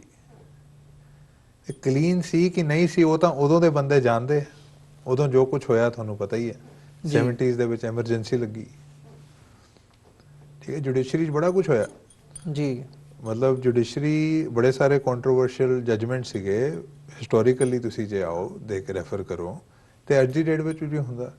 ਤੇ ਆਮ ਬੰਦਾ ਤੇ ਆਸ ਹੀ ਰੱਖ ਸਕਦਾ ਜੀ। ਮੈਂ ਵੀ ਆਸ ਰੱਖੀ, ਤੁਸੀਂ ਵੀ ਆਸ ਰੱਖੀ, ਵੀ ਅਸੀਂ ਆਸ ਰੱਖ ਸਕਦੇ ਹਾਂ ਵੀ ਕਲੀਨ ਹੈ ਸਭ ਕੁਝ। ਪਰ ਜਿਹੜੇ 4 ਜੱਜਸ ਨੇ ਆ ਕੇ ਜੋ ਕੁਝ ਐਲੀਗੇਸ਼ਨ ਲਾਈਆਂ, ਜੋ ਕੁਝ ਲੋਕਾਂ ਦੇ ਸਾਹਮਣੇ ਰੱਖਿਆ ਜੀ, ਜੇ ਉਹ ਨਹੀਂ ਰੱਖਦੇ ਤਾਂ ਸਾਨੂੰ ਥੋੜੀ ਪਤਾ ਲੱਗਣਾ ਸੀ। ਉਹ ਤਾਂ ਉਹਨਾਂ ਨੇ ਰੱਖਤਾ ਸਾਰਿਆਂ ਦੇ ਸਾਹਮਣੇ। ਤਾਂ ਹੁਣ ਅੱਜ ਮੈਨੂੰ ਤੇ ਤੁਹਾਨੂੰ ਪਤਾ ਹੈ, ਲੋਕਾਂ ਨੂੰ, ਦਰਸ਼ਕਾਂ ਨੂੰ ਪਤਾ ਸਾਡੇ, ਕਿ ਉਹ 4 ਜੱਜਸ ਨੇ ਆ ਕਿਹਾ ਆ ਗਲਤ ਹੈ, ਆ ਵਿਚਾਰਨ ਵਾਲੀ ਗੱਲ ਹੈ। ਪਰ ਜੇ ਉਹ ਹਿੰਮਤ ਨਹੀਂ ਕਰਦੇ ਤਾਂ ਅਸੀਂ ਆਸ ਤੇ ਹੀ ਬੈਠੇ ਸੀ। ਉਹਦੇ ਬਾਅਦ ਵੀ ਅਸੀਂ ਆਸ ਤੇ ਹੀ ਬੈਠੇ ਹਾਂ। ਬਿਕੋਜ਼ ਹੁਣ ਹੁੰਦਾ ਇਹ ਵੀ ਹੈ ਵੀ ਤੁਸੀਂ ਜ਼ਿਆਦਾ ਵੀ ਕੁਐਸਚਨ ਨਹੀਂ ਕਰ ਸਕਦੇ ਜੁਡੀਸ਼ਰੀ ਜੀ, ਸਟਰੋਂਗ ਇੰਨੀ ਹੈ। ਅਸੀਂ ਤਾਂ ਹੱਥ ਜੋੜ ਕੇ ਤੇ ਅਸੀਂ ਤਾਂ ਆਸ ਰੱਖ ਸਕਦੇ ਹਾਂ ਜੁਡੀਸ਼ਰੀ ਦੇ ਅੱਗੇ। ਤੁਹਾਨੂੰ ਲੱਗਦਾ ਵੀ ਜਿਵੇਂ ਇਹ ਸਾਰੇ ਜਿਹੜੀ ਜਿਸ ਹਿਸਾਬ ਨਾਲ ਉਹਨਾਂ ਨੇ ਇੰਕਸ਼ਾਫ ਕੀਤੇ ਆ, ਵੀ ਕਿਤੇ ਨਾ ਕਿਤੇ ਜਿਹੜਾ ਪੋਲੀਟਿਕਸ ਦਾ ਗਲਬਾ ਹੈਗਾ ਉਹ ਜੁਡੀਸ਼ਰੀ ਦੇ ਉੱਪਰ ਵੀ ਹੁਣ ਬਣਦਾ ਜਾ ਰਿਹਾ ਹੈ, ਵੀ ਉਹ ਜਿਹੜੇ ਸਿਆਸਤਦਾਨ ਨੇ, ਪੋਲੀਟੀਸ਼ੀਅਨਸ ਨੇ, ਉਹ ਜੱਜਾਂ ਨੂੰ ਵੀ ਜਾਂ ਹੋਰ ਸਾਰੇ ਐਡਮਿਨਿਸਟ੍ਰੇਸ਼ਨ ਦੇ ਉੱਪਰ ਉਹਨਾਂ ਦਾ ਇੰਨਾ ਕੁ ਕੰਟਰੋਲ ਬਣ ਗਿਆ ਇਸ ਵਕਤ, ਖਾਸ ਤੌਰ 'ਤੇ 2014 ਤੋਂ ਬਾਅਦ ਜਦੋਂ ਦੀ ਨਰਿੰਦਰ ਮੋਦੀ ਸਰਕਾਰ ਹੋਣ ਦੇ ਵਿੱਚ ਆਈ ਹੈ, ਭਾਰਤ ਦੇ ਵਿੱਚ ਪਾਵਰ ਦੇ ਵਿੱਚ ਆਈ ਹੈ, ਵੀ ਇਹ ਜਿਹੜਾ ਪਾਵਰ ਸੈਂਟਰਿਕ ਇੱਕ ਜਿਹਨੂੰ ਅਸੀਂ ਸ਼ਬਦ ਕਹਿ ਦਿੰਦੇ ਹਾਂ, ਵੀ ਪਾਵਰ ਇੱਕ ਥਾਂ ਤੇ ਜਾ ਕੇ ਕੇਂਦਰਿਤ ਹੋ ਰਹੀ ਹੈ, ਕਿ ਸਾਰਾ ਕੁਝ ਹੀ ਉੱਥੇ ਲਾਈ ਕਰਦਾ, ਜੋ ਉਹ ਚਾਹਣ ਉਹ ਸਹੀ ਹੈ ਤੇ ਜੋ ਨਾ ਚਾਹਣ ਉਹ ਗਲਤ ਹੈ। ਦੇਖੋ ਜੀ, ਮੈਂ ਜਿੱਦਾਂ ਇਹਨੂੰ ਵੇਖਦਾ 4 ਜੱਜਸ ਵਾਲੇ ਐਪੀਸੋਡ ਨੂੰ, ਇਹਦੇ ਵਿੱਚ ਤੁਹਾਡੀ ਗੱਲ ਬਿਲਕੁਲ ਠੀਕ ਹੈ ਵੀ there is some politics to it. ਹੁਣ ਆ ਤਾਂ ਇਨਵੈਸਟੀਗੇਸ਼ਨ ਦਾ ਮੈਟਰ ਹੈ ਵੀ ਪੋਲੀਟਿਕਸ ਕੀ ਹੈ। ਪੋਲੀਟਿਕਸ ਜੋ ਜੱਜਸ ਕਹਿ ਰਹੇ ਨੇ, ਜੋ ਉਹਨਾਂ ਦੀ ਐਲੀਗੇਸ਼ਨਸ ਹੈਗੀਆਂ, ਹੋ ਸਕਦਾ ਉਹ ਸਹੀ ਹੋਵੇ। ਆ ਵੀ ਹੋ ਸਕਦਾ ਵੀ ਜੋ ਜੱਜਸ ਨੇ ਕਿਹਾ that is also result of politics. ਜੀ, ਪੋਲੀਟਿਕਸ ਉੱਦਾਂ ਦੀ ਹੈ। ਅਸੀਂ ਅਸੀਂ ਉਹਦੇ ਬਾਰੇ ਵਿਚਾਰ ਕਰ ਸਕਦੇ ਹਾਂ, ਪਰ ਅਸਲੀਅਤ ਕਿਸੇ ਨੂੰ ਨਹੀਂ ਪਤਾ। ਤੇ ਜੋ ਜੱਜਸ ਨੇ ਕਿਹਾ ਬੜੀ ਸੀਰੀਅਸ ਐਲੀਗੇਸ਼ਨਸ ਨੇ, ਜੇ ਉਹ ਸੱਚ ਨੇ ਤਾਂ ਵੀ ਦੁੱਖ ਦੀ ਗੱਲ ਹੈ, ਤੇ ਜੇ ਉਹ ਝੂਠ ਨੇ ਤਾਂ ਵੀ ਉਹ ਦੁੱਖ ਦੀ ਗੱਲ ਹੈ ਜੀ। ਉਹ ਇਸ ਕਰਕੇ ਵੀ ਜੇ ਤਾਂ ਸੱਚ ਹੈ ਜੋ ਉਹਨਾਂ ਨੇ ਕਿਹਾ, ਵੀ ਇਫ ਜੋ 4 ਜੱਜਸ ਨੇ ਕਿਹਾ ਜੇ ਉਹ ਇੱਕ ਇੱਕ ਗੱਲ ਸੱਚ ਹੈਗੀ ਹੈ ਤਾਂ ਉਹਦੇ ਕੋਈ ਸ਼ੱਕ ਹੀ ਹੈ ਨਹੀਂ ਵੀ ਬਹੁਤ ਹੀ ਦੁੱਖ ਦੀ ਗੱਲ ਹੈ, ਠੀਕ ਹੈ ਜੀ। ਦੈਨ ਤਾਂ ਦ ਜੁਡੀਸ਼ਰੀ ਲਾਈਜ਼ ਐਕਸਪੋਜ਼ਡ ਜੀ। ਪਰ ਜੇ ਉਹ ਗੱਲ ਸੱਚ ਨਹੀਂ ਹੈ ਤਾਂ ਉਸ ਤੋਂ ਵੀ ਦੁੱਖ ਦੀ ਗੱਲ ਹੈ ਕਿ ਪੋਲੀਟਿਕਸ ਦੇ ਕਰਕੇ 4 ਜੱਜਸ ਤੁਹਾਡੇ ਸਾਹਮਣੇ ਆ ਕੇ ਕੁਝ ਵੀ ਕਹਿ ਸਕਦੇ ਹੈ। ਫਿਰ ਲੋਕਾਂ ਦਾ ਵਿਸ਼ਵਾਸ ਕਿਵੇਂ ਰਹੇਗਾ ਜੁਡੀਸ਼ਰੀ ਤੇ ਜੀ।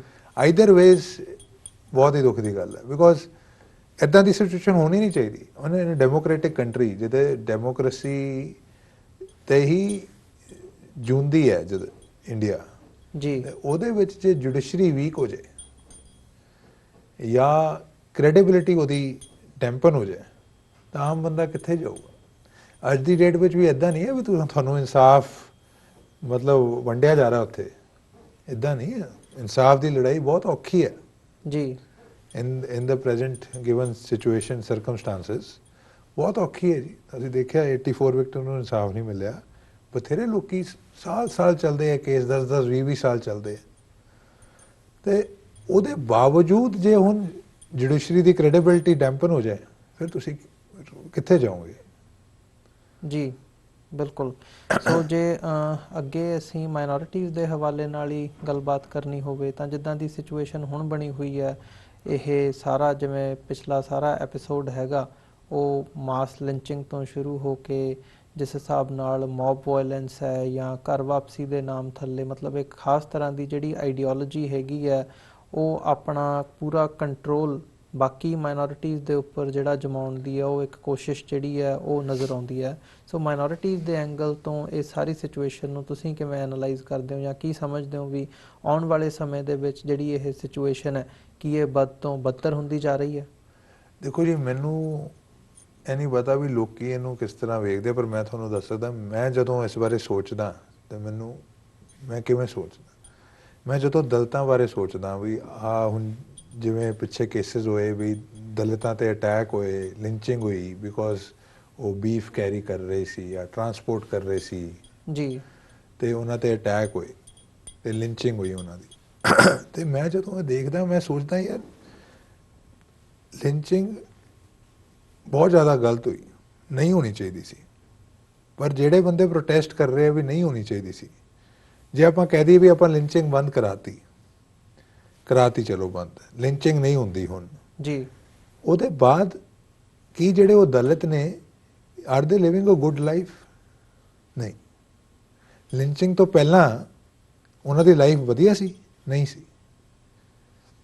ਉਦੋਂ ਵੀ ਉਹਨਾਂ ਦੇ ਰਾਈਟਸ ਵਾਇਲੇਟਡ ਸੀਗੇ ਜੀ। ਲਿੰਚਿੰਗ ਤਾਂ it just added to it.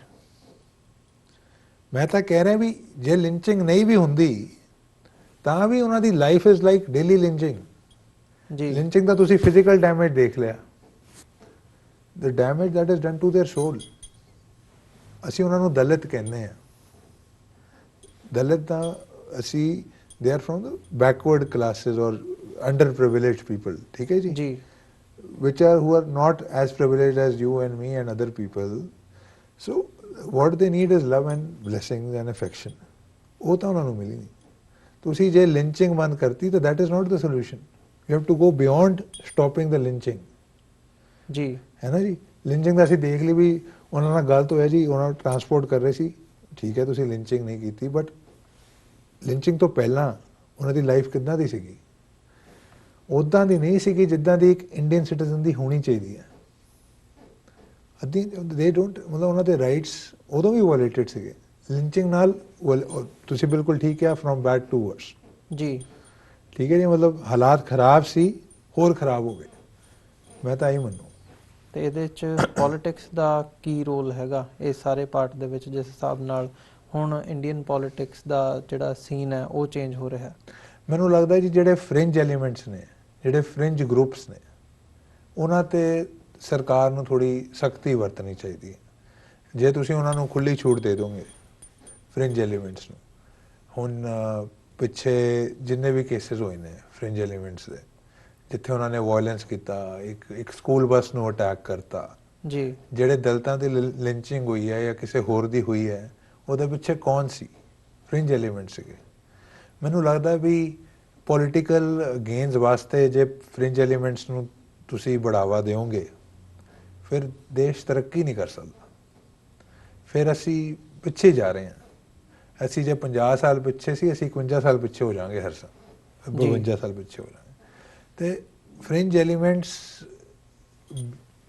Ideology ਉਹਨਾਂ ਦੀ ਜੋ ਮਰਜ਼ੀ ਹੋਵੇ, ਇਨ ਅ ਡੈਮੋਕ੍ਰੈਟਿਕ ਕੰਟਰੀ ਉਹਨਾਂ ਦੀ ਜਗ੍ਹਾ ਹੈ ਨਹੀਂ ਕੋਈ ਜੀ, ਬਿਕੋਜ਼ ਜੇ ਉਹ ਗਲਤ ਕਰਦੇ, ਕਿਸੇ ਦੇ ਰਾਈਟਸ ਵਾਇਲੇਟ ਕਰਦੇ ਹੈ, ਫਿਰ ਉਹ ਮੈਟਰ ਨਹੀਂ ਕਰਨਾ ਚਾਹੀਦਾ ਵੀ ਜੇ ਉਹ ਸਲੋਗਨ ਲਾ ਦੇਣ ਭਾਰਤ ਮਾਤਾ ਕੀ ਜੈ, ਉਹਦਾ ਮਤਲਬ ਉਹਨਾਂ ਨੂੰ ਲਾਇਸੈਂਸ ਮਿਲ ਗਿਆ ਗਲਤ ਕੰਮ ਕਰਨ ਦਾ? ਨਹੀਂ। ਜੇ ਕੋਈ ਬੰਦਾ ਇੱਦਾਂ ਦਾ ਸਲੋਗਨ ਲਾਉਂਦਾ ਹੈ, ਉਹਦੀ ਤਾਂ ਹੋਰ ਡਿਊਟੀ ਬਣਨੀ ਚਾਹੀਦੀ ਹੈ ਵੀ ਉਹ ਗਲਤ ਨਾ ਕਰੇ। ਪਰ ਆ ਫ੍ਰਿੰਜ ਐਲੀਮੈਂਟਸ ਕੀ ਕਰਦੇ ਹੈ? In the name of nationalism they are spreading violence. ਜੀ, And the government sometimes is allegedly tolerating it, ਜੋ ਬੰਦ ਹੋ ਜਾਣਾ ਚਾਹੀਦਾ ਹੈ। ਜੀ। ਤੇ ਇਹਦੇ ਵਿੱਚ ਜਦੋਂ ਅਸੀਂ ਦੂਜੇ ਪੱਖ ਨੂੰ ਦੇਖਦੇ ਹਾਂ, ਜਿਹੜਾ ਪੱਖ ਇਹਨਾਂ ਸਾਰੀਆਂ ਚੀਜ਼ਾਂ ਨੂੰ ਉਭਾਰਦਾ ਜਾਂ ਲੋਕਾਂ ਦੇ ਸਾਹਮਣੇ ਲੈ ਕੇ ਆਉਂਦਾ, ਭਾਵੇਂ ਉਹ ਮੀਡੀਆ ਦਾ ਰੋਲ ਹੋਵੇ, ਹਿਊਮਨ ਰਾਈਟਸ ਐਕਟਿਵਿਸਟ ਦਾ ਰੋਲ ਹੋਵੇ ਜਿਹਦੇ ਵਿੱਚ ਤੁਸੀਂ ਵੀ ਆਉਂਦੇ ਹੋ, ਜਾਂ ਜਿਵੇਂ ਜਿਹੜੇ RTI ਐਕਟਿਵਿਸਟ ਹੈਗੇ ਆ, ਅਸੀਂ ਉਹਨਾਂ ਦੀ ਗੱਲ ਕਰਦੇ ਹਾਂ। ਸੋ ਕਿਤੇ ਨਾ ਕਿਤੇ ਇਸ ਵਕਤ ਜਿੱਦਾਂ ਦੀਆਂ ਪਿਛਲੇ ਟਾਈਮ ਪੀਰੀਅਡ ਦੇ ਵਿੱਚੋਂ ਖਬਰਾਂ ਉੱਥੋਂ ਆ ਰਹੀਆਂ ਨੇ, ਉਹ ਇਹੀ ਸਮਝ ਆਉਂਦਾ ਉਹਨਾਂ ਦੇ ਵਿੱਚੋਂ ਵੀ ਇਹ ਵੀ ਜਿਹੜੇ ਸਾਰੇ ਮਹਿਕਮੇ ਹੈਗੇ ਆ ਇਹ ਅੰਡਰ ਅਟੈਕ ਨੇ। ਹਿਊਮਨ ਰਾਈਟਸ ਐਕਟਿਵਿਸਟ 'ਤੇ ਵੀ ਹਮਲੇ ਹੋ ਰਹੇ ਆ, RTI ਐਕਟਿਵਿਸਟ ਦੇ ਕਤਲ ਹੋਏ ਆ ਦਰਜਨਾਂ ਦੀ ਤਾਦਾਦ ਦੇ ਵਿੱਚ, ਜਿਹੜੀਆਂ ਮੀਡੀਆ ਪਰਸਨੈਲਿਟੀਜ਼ ਹੈਗੀਆਂ ਨੇ, ਜਰਨਲਿਸਟ ਨੇ, ਉਹਨਾਂ ਤੇ ਵੀ ਪ੍ਰੈਸ਼ਰਾਈਜ਼ ਕਰਨਾ ਤਾਂ ਇੱਕ ਪਾਸੇ ਰਿਹਾ, ਮਤਲਬ ਗੌਰੀ ਲੰਕੇਸ਼ ਤੋਂ ਲੈ ਕੇ ਸਾਡੇ ਸਾਹਮਣੇ ਐਗਜ਼ਾਮਪਲਸ ਨੇ ਜਿਨ੍ਹਾਂ ਦੇ ਕਤਲ ਕੀਤੇ ਗਏ ਆ ਡਾਇਸੈਂਟ ਦੀ ਆਵਾਜ਼ ਨੂੰ ਦਬਾਉਣ ਦੇ ਲਈ। ਸੋ ਜਿੱਥੇ ਡੈਮੋਕ੍ਰੇਸੀ ਦਾ ਐਡਾ ਵੱਡਾ ਕਲੇਮ ਹੋਵੇ ਜਿਸ ਕੰਟਰੀ ਦੇ ਵਿੱਚ, ਉੱਥੇ ਇੱਦਾਂ ਦੀਆਂ ਜਦੋਂ ਘਟਨਾਵਾਂ ਹੁੰਦੀਆਂ ਨੇ, ਤੁਹਾਡੇ ਫਰੀडम ਆਫ ਐਕਸਪ੍ਰੈਸ਼ਨ ਤੇ ਤੁਹਾਡੀ ਆਪਣੀ ਗੱਲ ਕਹਿਣ ਦੇ ਹੱਕ ਤੇ ਐਡਾ ਵੱਡਾ ਡਾਕਾ ਹੋਵੇ, ਉੱਥੇ ਜਿਹੜੀ ਸਿਚੁਏਸ਼ਨ ਹੈਗੀ ਹੈ ਉਹ ਕਿਸ ਹਿਸਾਬ ਦੀ, ਤੁਸੀਂ ਇਸ ਪਾਰਟ ਨੂੰ ਤੁਸੀਂ ਕਿਵੇਂ ਦੇਖਦੇ ਹੋ? ਦੇਖੋ ਜੀ, ਮੈਂ ਪਰਸਨਲੀ ਤੁਹਾਨੂੰ ਕਹਿੰਦਾ ਵੀ ਐਟ ਟਾਈਮਸ ਮੈਂ ਵੀ am at the receiving end of threats. ਠੀਕ ਹੈ ਜੀ, ਜੇ ਤੁਸੀਂ ਕਿਸੇ ਦੇ ਹੱਕ ਲਈ ਲੜਦੇ ਹੋ ਜੀ ਤਾਂ ਤੁਸੀਂ 4 ਬੰਦਿਆਂ ਤੋਂ ਦੁਸ਼ਮਣੀ ਵੀ ਮੋੜ ਲਓ। ਜੇ ਤੁਸੀਂ ਕਹਿੰਦੇ ਹੋ ਵੀ ਆਹ ਸਹੀ ਹੈ ਜੀ, ਅਸੀਂ ਤਾਂ ਆਹ ਗਲਤ ਹੋ ਰਿਹਾ, ਅਸੀਂ ਨਹੀਂ ਹੋਣ ਦੇਵਾਂਗੇ, ਫਿਰ ਹੋ ਸਕਦਾ ਕੋਈ ਪੋਲੀਟੀਕਲ ਪਾਰਟੀ ਹੋਏਗੀ, ਕੋਈ ਲੀਡਰ ਹੋਏਗਾ ਜਿਹੜਾ ਤੁਹਾਡੇ ਤੋਂ ਅਪਸੈਟ ਹੋ ਜਾਏਗਾ। ਜੀ ਠੀਕ ਹੈ, ਜੇ ਤੁਸੀਂ ਆਪਣੀ ਵੈਲਿਊਜ਼ ਤੇ ਕੰਪਰੋਮਾਈਜ਼ ਨਹੀਂ ਕਰਦੇ। ਹੁਣ ਜੇ ਮੇਰੇ ਸਾਹਮਣੇ ਕੁਝ ਗਲਤ ਹੋ ਰਿਹਾ, ਅਸੀਂ ਤਾਂ ਨਹੀਂ ਹੋਣ ਦੇਵਾਂਗੇ। ਜੇ ਸਾਡੇ ਪਿੱਛੇ ਹੋ ਜਾਏ ਤਾਂ ਅਸੀਂ ਬਾਅਦ 'ਚ ਵੀ ਉਹਦੇ ਲਈ ਲੜਾਂਗੇ ਵੀ ਗਲਤ ਹੋ ਗਿਆ, ਜੀ ਅਸੀਂ ਚੁੱਪ ਕਰਕੇ ਨਹੀਂ ਬਹਿਣਾ ਲਿਆ। ਤੇ ਉਹਦੇ ਲਈ ਫਿਰ ਤਾਂ ਮੈਨੂੰ ਲੱਗਦਾ ਵੀ ਜੇ ਤੁਸੀਂ ਆਹ ਪਾਥ ਚੁਣਿਆ ਤੇ ਇਹਦੇ ਵਿੱਚ ਸਭ ਤੋਂ ਵੱਡਾ ਚੈਲੰਜ ਤਾਂ ਇਹੀ ਹੈ ਕਿ ਲੋਕੀ ਤੁਹਾਡੇ ਤੋਂ ਨਾਰਾਜ਼ ਹੋਣਗੇ, ਜਿਹੜੇ ਗਲਤ ਨੇ ਉਹ ਤੁਹਾਡੇ ਤੋਂ ਨਾਰਾਜ਼ ਹੋ ਜਾਣਗੇ, ਤੇ ਜੇ ਉਹਨਾਂ ਕੋਲ ਪਾਵਰ ਹੋਏਗੀ ਜੀ ਤਾਂ ਉਹਨੂੰ ਮਿਸਯੂਜ਼ ਕਰਨਗੇ।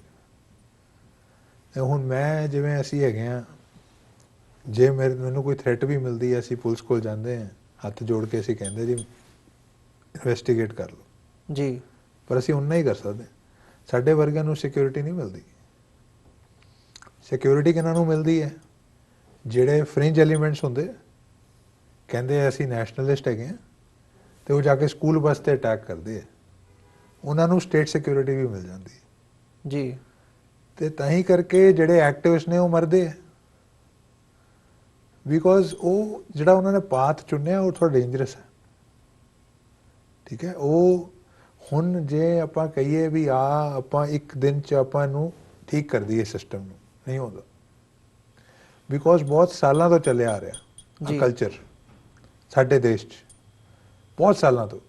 90s ਵਿੱਚ ਤੁਹਾਨੂੰ ਯਾਦ ਹੋਣਾ, ਇੱਕ ਬਹੁਤ ਹੀ ਜੈਨੂਇਨ ਐਕਟਿਵਿਸਟ ਸੀਗੇ। ਮੈਂ ਜੈਨੂਇਨ ਐਕਟਿਵਿਸਟ ਇਸ ਕਰਕੇ ਕਹਾਂ, ਐਕਟਿਵਿਸਟ ਬਥੇਰੇ ਹੁੰਦੇ ਆ, ਆਪਾਂ ਸਿਰਫ ਜੈਨੂਇਨ ਐਕਟਿਵਿਸਟ ਦੀ ਗੱਲ ਕਰਾਂਗੇ। ਇੱਕ ਤੁਹਾਨੂੰ ਯਾਦ ਹੋਣਾ ਹੈ, ਇੱਕ ਜੈਨੂਇਨ ਐਕਟਿਵਿਸਟ ਸੀਗੇ 90s ਦੇ ਵਿੱਚ, ਉਹਨਾਂ ਦੀ ਡਿਸਅਪੀਅਰੈਂਸ ਹੋ ਗਈ ਸੀ। ਜਿਨ੍ਹਾਂ ਨੇ ਇਨਵੈਸਟੀਗੇਟ ਕੀਤਾ ਸੀ ਵੀ ਕਿਵੇਂ ਡਿਸਅਪੀਅਰੈਂਸਿਸ ਹੋਈਆਂ ਸੀ ਪੰਜਾਬ ਵਿੱਚ। ਜੀ ਬਿਲਕੁਲ, ਆਫਟਰ 84 ਕੀ ਨਾਂ ਸੀ ਉਹਨਾਂ ਦਾ? ਜਸਵੰਤ ਸਿੰਘ ਖਾਲੜਾ। ਬਿਲਕੁਲ ਜੀ। ਹੁਣ ਜਿਵੇਂ ਉਹਨਾਂ ਦੀ ਡਿਸਅਪੀਅਰੈਂਸ ਹੋਈ ਹੈ, ਤੇ ਹੁਣ ਤੁਸੀਂ ਗੌਰੀ ਲੰਕੇਸ਼ ਦੀ ਗੱਲ ਕੀਤੀ, ਜਿਵੇਂ ਉਹਨਾਂ ਦਾ ਮਰਡਰ ਹੋਇਆ, ਤੁਹਾਨੂੰ ਕੀ ਲੱਗਦਾ ਵੀ ਜੇ ਜਸਵੰਤ ਸਿੰਘ ਖਾਲੜਾ ਦੀ ਡਿਸਅਪੀਅਰੈਂਸ ਦੇ ਜਿਹੜੇ ਪਿੱਛੇ ਜਿਹੜੇ ਬੰਦੇ ਰਿਸਪੌਂਸਿਬਲ ਸੀਗੇ, ਜੇ ਉਹਨਾਂ ਨੂੰ ਸਜ਼ਾ ਮਿਲਦੀ ਤਾਂ ਗੌਰੀ ਲੰਕੇਸ਼ ਦਾ ਮਰਡਰ ਹੁੰਦਾ? ਨਹੀਂ ਹੁੰਦਾ। ਉਦੋਂ ਜਸਵੰਤ ਸਿੰਘ ਜੀ ਖਾਲੜਾ ਜੀ ਦਾ ਡਿਸਅਪੀਅਰੈਂਸ ਹੋਈ, ਉਹਨਾਂ ਦਾ ਮਰਡਰ ਹੋਇਆ, ਕੁਛ ਹੋਇਆ ਤਾਂ ਨਹੀਂ ਉਹਦੇ ਬਾਅਦ। ਜੀ ਉਵੇਂ ਅੱਜ ਹੋ ਰਿਹਾ ਜੀ, ਉਵੇਂ ਕੱਲ੍ਹ ਨੂੰ ਹੋਏਗਾ। ਤੇ ਜੇ ਆ ਬਦਲਨੇ, ਜੇ ਆਪਾਂ ਕਹੀਏ ਵੀ ਇਹਦੀ ਕੋਈ ਟਰਾਂਸਫੋਰਮੇਸ਼ਨ ਜਾਂ the system will evolve into something better, India improvise ਕਰ ਰਿਹਾ। ਪਰ ਜਿਹੜੇ ਹਿਊਮਨ ਰਾਈਟਸ ਵਾਲੇ ਮੈਟਰਸ ਨੇ ਨਾ, ਸਪੈਸ਼ਲੀ ਜਿਹੜੇ ਸੀਰੀਅਸ ਮੈਟਰਸ ਨੇ ਜੀ, ਡਿਸਅਪੀਅਰੈਂਸਿਸ ਐਂਡ ਆਲ ਦੈਟ, ਉਹ ਮੈਨੂੰ ਲੱਗਦਾ ਵੀ ਬਹੁਤ ਟਾਈਮ ਲੱਗੂਗਾ ਉਹਦੇ ਚੇਂਜ ਆਉਣ ਲਈ। ਬਿਕੋਜ਼ ਹੈਗਾ ਕੀ ਹੈ, ਜਿਹੜੇ ਗਲਤ ਬੰਦੇ ਨੇ ਬਥੇਰੇ, ਉਹਨਾਂ ਕੋਲ ਪਾਵਰ ਹੈ। ਜੀ ਜਦੋਂ ਤੱਕ ਉਹ ਆਊਟ ਆਫ ਪਾਵਰ ਨਹੀਂ ਹੁੰਦੇ ਤੇ ਕਦੀ ਪਾਵਰ 'ਚ ਨਹੀਂ ਆਉਂਦੇ ਦੁਬਾਰਾ, ਉਦੋਂ ਤੱਕ ਸਿਚੁਏਸ਼ਨ ਨਹੀਂ ਇੰਪਰੂਵ ਹੋਣੀ। ਜੀ ਬਿਲਕੁਲ। ਜੇ ਅੱਜ ਨੂੰ ਅਸੀਂ ਕਹੀਏ ਵੀ 20 ਬੰਦੇ ਗਲਤ ਨੇ, ਮਿਨਿਸਟਰ ਨੇ ਫਲਾਨੀ ਸਟੇਟ ਦੇ, ਇਹਨਾਂ ਨੂੰ ਦੇ should be out of power, ਤੇ ਉਹ ਆਊਟ ਆਫ ਪਾਵਰ ਹੋ ਜਾਣ, ਕਿ 5 ਸਾਲ ਬਾਅਦ ਉਹ ਮੁੜ ਕੇ ਫਿਰ ਪਾਵਰ 'ਚ ਆ ਜਾਣ, ਹਾਊ ਵਿਲ ਥਿੰਗਸ ਇੰਪਰੂਵ? ਤੇ ਮੈਨੂੰ ਲੱਗਦਾ ਵੀ ਈਵਨ ਜਿਹੜੇ ਆਵਾਮ ਕਹਿੰਦੇ, ਜਿਹਨੂੰ ਮਾਸਸ, ਜਨਤਾ ਜਿਹੜੀ ਹੈਗੀ ਹੈ, ਉਹਨਾਂ ਨੂੰ ਵੀ ਥੋੜਾ ਮੈਚਿਓਰਲੀ ਸੋਚਣਾ ਚਾਹੀਦਾ ਹੈ, ਇਵੋਲਵ ਕਰਨਾ ਚਾਹੀਦਾ ਹੈ, ਵੋਟ ਰਿਸਪੌਂਸਿਬਲੀ ਕਰਨਾ ਚਾਹੀਦਾ। ਇੰਡੀਆ 'ਚ ਤਾਂ ਤੁਹਾਨੂੰ ਪਤਾ ਹੀ ਹੈ, ਪਹਿਲਾਂ ਬੂਥ ਕੈਪਚਰਿੰਗ ਹੁੰਦੀ ਸੀ, ਅੱਜ ਦੀ ਡੇਟ ਵਿੱਚ ਪੈਸੇ ਦੇ ਕੇ ਵੋਟਾਂ ਖਰੀਦੀਆਂ ਜਾਂਦੀਆਂ। ਬਥੇਰੇ ਐਲੀਗੇਸ਼ਨ ਹੈਗੀਆਂ, ਤੁਸੀਂ ਪੜ੍ਹੋ, ਰਿਪੋਰਟਡ ਵਾਈਡਲੀ। ਜੀ ਤੇ ਹੁਣ ਤੁਸੀਂ ਜਿਹੜਾ ਲੇਟੈਸਟ ਨਿਊਜ਼ ਤੁਸੀਂ ਪੜ੍ਹੀ ਹੋਣੀ ਹੈ ਜਿਹੜੀ ਕੈਂਬਰਿਜ ਐਨਾਲਿਟਿਕਾ ਦੀ, ਜੀ ਤੇ ਬਿਲਕੁਲ। ਉਹ ਨਾ ਸਿਚੁਏਸ਼ਨ ਵਿੱਚ ਪਾਵਰ 'ਚ ਕੌਣ ਆ ਰਿਹਾ ਹੈ, ਕਿੱਦਾਂ ਆ ਰਿਹਾ, ਜਦੋਂ ਉਹ ਹੀ ਤੁਹਾਡੇ ਕੰਟਰੋਲ 'ਚ ਹੈ ਨਹੀਂ ਹੈ, then you are a pseudo democracy. ਤਾਂ ਫਿਰ ਪਿੱਛੇ ਕੁਝ ਨਹੀਂ ਰਹਿ ਜਾਂਦਾ। ਬਿਲਕੁਲ ਜੀ ਪ੍ਰਭਜੋਤ ਸਿੰਘ ਜੀ, ਸਾਡਾ ਜਿਹੜਾ ਸਮਾਂ ਹੈਗਾ ਉਹ ਇੱਕ ਬ੍ਰੇਕ ਦਾ ਹੋ ਗਿਆ। ਬ੍ਰੇਕ ਤੋਂ ਬਾਅਦ ਜਿਹੜੀ ਅਸੀਂ ਗੱਲਬਾਤ ਹੈਗੀ ਆ ਉਹਨੂੰ ਇੱਥੋਂ ਹੀ ਅਸੀਂ ਕੰਟੀਨਿਊ ਕਰਾਂਗੇ।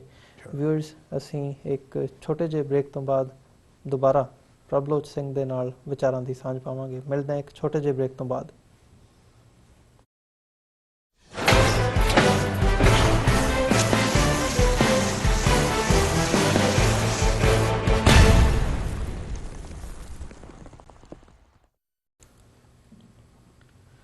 ਵਿਊਅਰਸ, ਬ੍ਰੇਕ ਤੋਂ ਬਾਅਦ ਤੁਹਾਡਾ ਸਾਰਿਆਂ ਦਾ ਸਵਾਗਤ ਹੈ। ਜਿਵੇਂ ਕਿ ਅਸੀਂ ਹਿਊਮਨ ਰਾਈਟਸ ਪ੍ਰੋਟੈਕਸ਼ਨ ਗਰੁੱਪ ਦੇ ਜਿਹੜੇ ਫਾਊਂਡਿੰਗ ਮੈਂਬਰ ਨੇ ਪ੍ਰਭਜੋਤ ਸਿੰਘ, ਉਹਨਾਂ ਦੇ ਨਾਲ ਗੱਲਬਾਤ ਕਰ ਰਹੇ ਸੀਗੇ ਕਿ ਕਿਵੇਂ ਭਾਰਤ ਦੇ ਵਿੱਚ ਜਿਹੜੀ ਸਿਚੁਏਸ਼ਨ ਹੈ, ਪੋਲਰਾਈਜੇਸ਼ਨ ਹੈ, ਜਾਂ ਇਹ ਕਹਿ ਲਓ ਕਿ ਘੱਟ ਗਿਣਤੀਆਂ ਦੇ ਹਵਾਲੇ ਨਾਲ ਜਿਹੜੀ ਹਿਊਮਨ ਰਾਈਟਸ ਦੀ ਸਿਚੁਏਸ਼ਨ ਬਣੀ ਹੋਈ ਹੈ, ਉਹ ਕਿਵੇਂ ਵੱਧ ਤੋਂ ਬਦਤਰ ਹੁੰਦੀ ਜਾ ਰਹੀ ਹੈ। ਉਸੇ ਵਿਚਾਰ ਚਰਚਾ ਨੂੰ ਅਸੀਂ ਅੱਗੇ ਤੋਰਦੇ ਹਾਂ। ਪ੍ਰਭਜੋਤ ਸਿੰਘ ਜੀ, ਜਿਵੇਂ ਤੁਸੀਂ ਬ੍ਰੇਕ 'ਤੇ ਜਾਣ ਤੋਂ ਪਹਿਲਾਂ ਇਸ ਗੱਲ ਦਾ ਤੁਸੀਂ ਜਿਹੜਾ ਗੌਰੀ ਲੰਕੇਸ਼ ਸੀ ਉਹਨਾਂ ਦਾ ਕਨੈਕਸ਼ਨ ਸਰਦਾਰ ਜਸਵੰਤ ਸਿੰਘ ਖਾਲੜਾ ਦੇ ਨਾਲ ਬਿਲਡ ਕੀਤਾ ਸੀ। ਇਹ ਇੱਕ ਰਾਈਟ ਅਪਰੋਚ ਹੈਗੀ ਹੈ। ਜਦੋਂ ਤੁਸੀਂ ਰਾਈਟਨੈਸ ਦੀ ਗੱਲ ਕਰਦੇ ਹੋ, ਸੱਚ ਦੇ ਲਈ ਆਵਾਜ਼ ਬੁਲੰਦ ਕਰਨ ਦੀ ਗੱਲ ਕਰਦੇ ਹੋ, ਹਿਊਮਨ ਰਾਈਟਸ ਦੀ ਗੱਲ ਕਰਦੇ ਹੋ, ਤਾਂ ਜਿਹੜੇ ਵੀ ਬੰਦੇ ਹਿਊਮਨ ਰਾਈਟਸ ਦੇ ਲਈ ਉਹਨਾਂ ਨੇ ਆਪਣੀ ਜਾਨ ਦਿੱਤੀ ਹੈ, ਕੌਜ਼ ਨੂੰ ਉਭਾਰਿਆ, ਤੁਸੀਂ ਉਹਨਾਂ ਦੇ ਹੱਕ ਦੇ ਵਿੱਚ ਖਲੋਂਦੇ ਹੋ। ਪਰ ਕਿਤੇ ਨਾ ਕਿਤੇ ਜਦੋਂ ਅਸੀਂ ਇੰਡੀਆ ਦੀ ਪੋਲੀਟਿਕਸ ਦੀ ਗੱਲ ਕਰਦੇ ਹਾਂ ਤਾਂ ਉਹਦੇ ਵਿੱਚ ਪੋਲਰਾਈਜੇਸ਼ਨ ਦਾ, ਧਰੁਵੀਕਰਨ ਦਾ ਜਿਹੜਾ ਐਲੀਮੈਂਟ ਹੈ ਉਹ ਇਸ ਵਕਤ ਕਾਫੀ ਜ਼ਿਆਦਾ ਇਸ ਹੱਦ ਤੱਕ ਨਜ਼ਰ ਆਉਂਦਾ ਹੈ ਕਿ ਉਹ ਜਿਹੜੇ ਲੋਕ ਗੌਰੀ ਲੰਕੇਸ਼ ਦੇ ਲਈ ਤਾਂ ਆਵਾਜ਼ ਉਠਾਉਂਦੇ ਆ, ਪਰ ਉਹਨਾਂ ਨੂੰ ਜਦੋਂ ਜਸਵੰਤ ਸਿੰਘ ਖਾਲੜਾ ਦੀ ਗੱਲ ਆਉਂਦੀ ਹੈ ਉੱਥੇ ਉਹ ਆ ਕੇ ਉਹ ਚੁੱਪ ਕਰ ਜਾਂਦੇ ਆ। ਇਹ ਜਿਹੜਾ ਐਲੀਮੈਂਟ ਹੈਗਾ ਇਹ ਬੜਾ ਘਾਤਕ ਹੈ ਤੇ ਇਹ ਬਿਲਕੁਲ ਅੱਖਾਂ ਦੇ ਸਾਹਮਣੇ ਨਜ਼ਰ ਆਉਂਦਾ। ਰੀਸੈਂਟਲੀ ਵੀ ਜਦੋਂ ਜਸਟਿਨ ਟਰੂਡੋ ਦੀ ਟ੍ਰਿਪ ਹੋਈ ਹੈ, ਉਹ ਇੰਡੀਆ ਗਏ ਆ, ਤਾਂ ਉਹਨਾਂ ਨੇ ਕਿਸੇ ਨੇ ਵੀ, ਉਹ ਸਾਰੇ ਜਿਹੜੇ ਹੈਗੇ ਆ ਉਹ ਜਸਟਿਨ ਟਰੂਡੋ ਦੇ ਸਿੱਖਾਂ ਦੇ ਖਿਲਾਫ ਹੀ ਭੁਗਤਦੇ ਨਜ਼ਰ ਆਏ ਆ, ਪੰਜਾਬ ਦੇ ਵਿਰੋਧ ਦੇ ਵਿੱਚ। ਜਦ ਕਿ ਅਸੀਂ ਦੇਖਿਆ ਕਿ ਪੰਜਾਬ ਦਾ ਜਿਹੜਾ ਰਿਸਪੌਂਸ ਸੀਗਾ ਜਸਟਿਨ ਟਰੂਡੋ ਦੀ ਵਿਜ਼ਿਟ ਦੇ ਲਈ ਉਹ ਵੱਖਰਾ ਸੀ ਤੇ ਰੈਸਟ ਆਫ ਇੰਡੀਆ ਦਾ ਵੱਖਰਾ ਸੀ। ਇਹਦੇ ਤੇ ਤੁਸੀਂ ਕੀ ਸੋਚਦੇ ਹੋ? ਦੇਖੋ ਜੀ, ਪਰਸਨਲੀ ਮੈਨੂੰ ਬਹੁਤ ਬੁਰਾ ਲੱਗਿਆ ਜਿੱਦਾਂ ਵੀ ਸੀਕੁਐਂਸ ਆਫ ਇਵੈਂਟਸ ਹੋਏ ਜਦੋਂ ਜਸਟਿਨ ਟਰੂਡੋ ਆਏ ਇੰਡੀਆ, ਬਿਕੋਜ਼ ਕੈਨੇਡਾ ਇੱਕ ਇੱਦਾਂ ਦੀ ਕੰਟਰੀ ਹੈ ਜਿਸ ਨੇ ਸਿੱਖਾਂ ਨੂੰ ਬਹੁਤ ਇੱਜ਼ਤ ਬਖਸ਼ੀ ਹੈ। ਉਹਦੇ ਵਿੱਚ ਸਿੱਖ ਮਿਨਿਸਟਰਸ ਵੀ ਹੈਗੇ ਹੈ। Justin Trudeau went on record to say ਕਿ he has more ministers in his cabinet than the Indian government, and that is right ਜੀ। ਤੇ ਜਿਹੜੇ ਬੰਦਿਆਂ ਨੇ ਕਾਈਂਡ ਆਫ ਹਿਊਮਿਲੇਟ ਕੀਤਾ ਵਿਜ਼ਿਟਿੰਗ ਡੈਲੀਗੇਸ਼ਨ ਨੂੰ, ਆਈ ਥਿੰਕ ਬਹੁਤ ਗਲਤ ਕੀਤਾ। ਤੇ ਮੈਨੂੰ ਲੱਗਦਾ ਵੀ ਸਮ ਪੀਪਲ ਉਹਨਾਂ ਨੇ ਕੀ ਕੀਤਾ ਵੀ they use this as a platform to insult Sikhs ਜੀ। ਮੈਨੂੰ ਲੱਗਦਾ ਵੀ ਆਹ ਪਲੈਟਫਾਰਮ ਯੂਜ਼ ਹੋਇਆ ਇੱਕ ਤਰ੍ਹਾਂ ਦਾ ਸਿੱਖਾਂ ਨੂੰ ਇਨਸਲਟ ਕਰਨ ਦਾ, ਟੂ ਸ਼ੋ them ਡਾਊਨ। ਮੈਨੂੰ ਨਹੀਂ ਪਤਾ ਵੀ ਇਹਦੇ ਪਿੱਛੇ ਸਰਕਾਰ ਕਿੰਨੀ ਜ਼ਿੰਮੇਵਾਰ ਹੈ ਜਾਂ ਕੌਣ। ਮੈਨੂੰ ਇੰਨਾ ਪਤਾ ਵੀ ਬਹੁਤ ਸਾਰੇ ਲੋਕੀ ਸੀਗੇ ਜਿਨ੍ਹਾਂ ਨੇ ਜਸਟ ਇਹਨੂੰ as an alibi excuse platform use ਕਰਕੇ ਉਹਨਾਂ ਨੇ ਆਪਣਾ ਮੋਟਿਵ ਅਚੀਵ ਕੀਤਾ ਵੀ ਅਸੀਂ ਇਨਸਲਟ ਕਰੀਏ ਸਿੱਖਾਂ ਦੀ। ਬਿਕੋਜ਼ ਇੱਦਾਂ ਦਾ ਕੁਝ ਹੈ ਨਹੀਂ। ਜੇ ਅਸੀਂ ਗੱਲ ਕਰੀਏ ਤਾਂ ਜਿਹੜੇ ਵੀ ਮਿਨਿਸਟਰਸ ਹੈਗੇ ਆ ਟਰੂਡੋ ਗਵਰਨਮੈਂਟ ਵਿੱਚ, ਅਸੀਂ ਉਹਨਾਂ ਦੇ ਐਵੇਂ ਇਨ ਦੀ ਏਅਰ ਆਪਾਂ ਐਲੀਗੇਸ਼ਨਸ ਕਿਵੇਂ ਲਾ ਸਕਦੇ ਵੀ ਦੇ ਆਰ ਦਿਸ ਸਿੰਪੈਥਾਈਜ਼ਰਸ ਔਰ ਦੈਟ ਸਿੰਪੈਥਾਈਜ਼ਰਸ। ਉਹ ਤਾਂ ਕਹਿਣ ਨੂੰ ਤਾਂ ਆਪਾਂ ਹਵਾ 'ਚ ਕੁਝ ਵੀ ਕਹੀ ਜਾਈਏ ਜੀ, but without any substantial proof ਔਰ ਵਿਦਾਊਟ ਐਨੀਥਿੰਗ। ਤੁਹਾਨੂੰ ਲੱਗਦਾ ਵੀ ਕੈਨੇਡਾ ਦੀ ਜਿਹੜੀ ਗਵਰਨਮੈਂਟ ਹੈ, ਜਿਹੜਾ ਉਹਨਾਂ ਦਾ ਸਿਸਟਮ ਹੈ, ਉਹ ਵੈਰੀਫਿਕੇਸ਼ਨ ਨਹੀਂ ਕਰਦੇ ਹੋਣੇ ਵੀ ਕੌਣ ਕੀ ਹੈ। ਉਹਨਾਂ ਨੇ ਐਵੇਂ ਚੱਕ ਕੇ ਬਣਾਤਾ ਉਹਨਾਂ ਨੂੰ ਮਿਨਿਸਟਰ। ਉਹਨਾਂ ਨੂੰ ਤੁਸੀਂ ਡਾਇਰੈਕਟਲੀ ਅੱਤਵਾਦ ਦੇ ਨਾਲ, ਟੈਰਰਿਜ਼ਮ ਦੇ ਨਾਲ, ਉਹਨਾਂ ਦੀ ਕ੍ਰੈਡੀਬਿਲਿਟੀ ਤੇ ਤੁਸੀਂ ਡਾਊਟ ਕਰਦੇ ਹੋ ਕਿ ਤੁਸੀਂ ਆਪਣੇ ਵੱਲ ਵੇਖਦੇ ਹੀ ਨਹੀਂ ਜੀ, ਇੰਟਰੋਸਪੈਕਸ਼ਨ ਨਹੀਂ ਕਰਦੇ, ਦੂਜਿਆਂ ਤੇ ਉਂਗਲੀ ਚੱਕੀ ਜਾਂਦੇ। ਬਹੁਤ ਗਲਤ। ਪਰ ਜਿਹੜੀ ਇਹ ਪੋਲਰਾਈਜੇਸ਼ਨ ਇਸ ਵਕਤ ਸੁਸਾਇਟੀ ਦੇ ਵਿੱਚ ਨਜ਼ਰ ਆ ਰਹੀ ਹੈ, ਖਾਸ ਤੌਰ ਤੇ ਜਦੋਂ ਅਸੀਂ ਵੋਟਾਂ ਦੀ ਵੀ ਗੱਲ ਕਰਦੇ ਹਾਂ, ਜਿਹੜੀ ਸਿਆਸਤ ਵੀ ਹੈਗੀ ਹੈ ਇਸ ਵਕਤ, ਪੋਲੀਟਿਕਸ ਹੈ, ਉਹ ਇਸੇ ਦੇ ਆਲੇ ਦੁਆਲੇ ਘੁੰਮਦੀ ਹੈ ਵੀ ਜਿਹੜੀ ਮੈਜੋਰਿਟੀ ਕਮਿਊਨਿਟੀ ਹੈਗੀ ਹੈ ਉਹਨੂੰ ਪਲੀਜ਼ ਕਰਨ ਦੇ ਲਈ, ਉਹਨੂੰ ਆਪਣੇ ਹੱਕ ਦੇ ਵਿੱਚ ਕਰਨ ਦੇ ਲਈ ਮਾਈਨੋਰਿਟੀ ਕਮਿਊਨਿਟੀਜ਼ ਨੂੰ ਕਿਤੇ ਨਾ ਕਿਤੇ ਜਿਹੜੀ ਟਾਰਗੇਟ ਕਰਨ ਦੀ ਲਾਈਨ ਹੈ ਉਹ ਸਾਫ਼ ਤੌਰ 'ਤੇ ਜਿਹੜੀ ਹੈ ਉਹ ਸਿਆਸੀ ਪਾਰਟੀਆਂ ਵੱਲੋਂ ਕੀਤੀ ਜਾਂਦੀ। ਇਸੇ ਦਾ ਜਿਹੜਾ ਹੈਗਾ ਇਹ ਨਤੀਜਾ ਕਿਤੇ ਨਾ ਕਿਤੇ ਨਜ਼ਰ ਆਉਂਦਾ ਵੀ ਇੱਕ ਪਾਸੇ ਜਦੋਂ ਕਿਸੇ ਇਸ਼ੂ ਨੂੰ ਲੈ ਕੇ ਮੈਜੋਰਿਟੀ ਕਮਿਊਨਿਟੀ ਇੱਕ ਪਾਸੇ ਹੋ ਜਾਂਦੀ ਹੈ ਤੇ ਜਿਹੜੀਆਂ ਮਾਈਨੋਰਿਟੀਜ਼ ਨੇ ਉਹ ਇੱਕ ਪਾਸੇ ਹੋ ਜਾਂਦੀਆਂ ਨੇ। ਤੁਹਾਨੂੰ ਲੱਗਦਾ ਵੀ ਆਉਣ ਵਾਲੇ ਸਮੇਂ ਦੇ ਵਿੱਚ ਜਿਹੜੀ ਇਹ ਪੋਲੀਟਿਕਸ ਹੈਗੀ ਹੈ ਇਹ ਇੰਡੀਆ ਦੇ ਲਈ ਕਾਫੀ ਜ਼ਿਆਦਾ ਖਤਰਨਾਕ ਤੇ ਘਾਤਕ ਸਿੱਧ ਹੋ ਸਕਦੀ ਹੈ? ਦੇਖੋ ਜੀ, ਮੈਂ ਤੁਹਾਨੂੰ ਪੁੱਛਦਾ ਵੀ ਜਿਨ੍ਹਾਂ ਬੰਦਿਆਂ ਨੇ ਗੌਰੀ ਲੰਕੇਸ਼ ਦੇ ਮਰਡਰ ਦੇ ਦੌਰਾਨ ਆਵਾਜ਼ ਚੱਕੀ, ਮੈਂ ਆਈ ਸਿੰਪੈਥਾਈਜ਼ ਵਿਦ ਦੈਮ, ਠੀਕ ਹੈ ਜੀ। ਜੇ ਕਿਸੇ ਐਕਟਿਵਿਸਟ ਜਾਂ ਮੀਡੀਆ ਜਰਨਲਿਸਟ ਜਾਂ ਕਿਸੇ ਵੀ ਉਸ ਬੰਦੇ ਦਾ ਮਰਡਰ ਹੋਇਆ ਜਿਹੜਾ ਰਾਈਟੀਅਸਨੈਸ ਲਈ ਖੜਦਾ ਸੀ, ਉਹ ਗਲਤ ਹੋਇਆ, ਉਹ ਨਹੀਂ ਹੋਣਾ ਚਾਹੀਦਾ ਸੀ। ਅਸੀਂ ਸਾਰਿਆਂ ਨੂੰ we should all stand and fight for that cause. ਪਰ ਮੈਂ ਪੁੱਛਦਾ ਤੁਹਾਡੇ ਤੋਂ ਵੀ ਜਿਨ੍ਹਾਂ ਬੰਦਿਆਂ ਨੇ ਆਵਾਜ਼ ਚੱਕੀ ਗੌਰੀ ਲੰਕੇਸ਼ ਦੇ ਟਾਈਮ, ਕੀ ਉਹਨਾਂ ਨੇ ਜਸਵੰਤ ਸਿੰਘ ਖਾਲੜਾ ਦੇ ਟਾਈਮ ਆਵਾਜ਼ ਚੱਕੀ? ਉਹ ਉਦੋਂ ਕਿੱਥੇ ਸੀ ਜੀ? ਉਦੋਂ ਆ ਐਕਟਿਵਿਸਟ ਸਾਰੇ ਕਿੱਥੇ ਸੀਗੇ? ਅਸੀਂ ਤਾਂ ਗੌਰੀ ਲੰਕੇਸ਼ ਬਾਰੇ ਵੀ ਕਹਿੰਦੇ ਵੀ ਬਹੁਤ ਗਲਤ ਹੋਇਆ, ਪਰ ਅਸੀਂ ਕਹਿੰਦੇ ਜਸਵੰਤ ਸਿੰਘ ਖਾਲੜਾ ਵਾਲੇ ਕੇਸ 'ਚ ਵੀ ਬਹੁਤ ਗਲਤ ਹੋਇਆ। ਪਰ ਜਦੋਂ ਅਸੀਂ ਕਹਿੰਦੇ ਅਸੀਂ ਇਕੱਲੇ ਕਿਉਂ ਰਹਿੰਦੇ ਹਾਂ?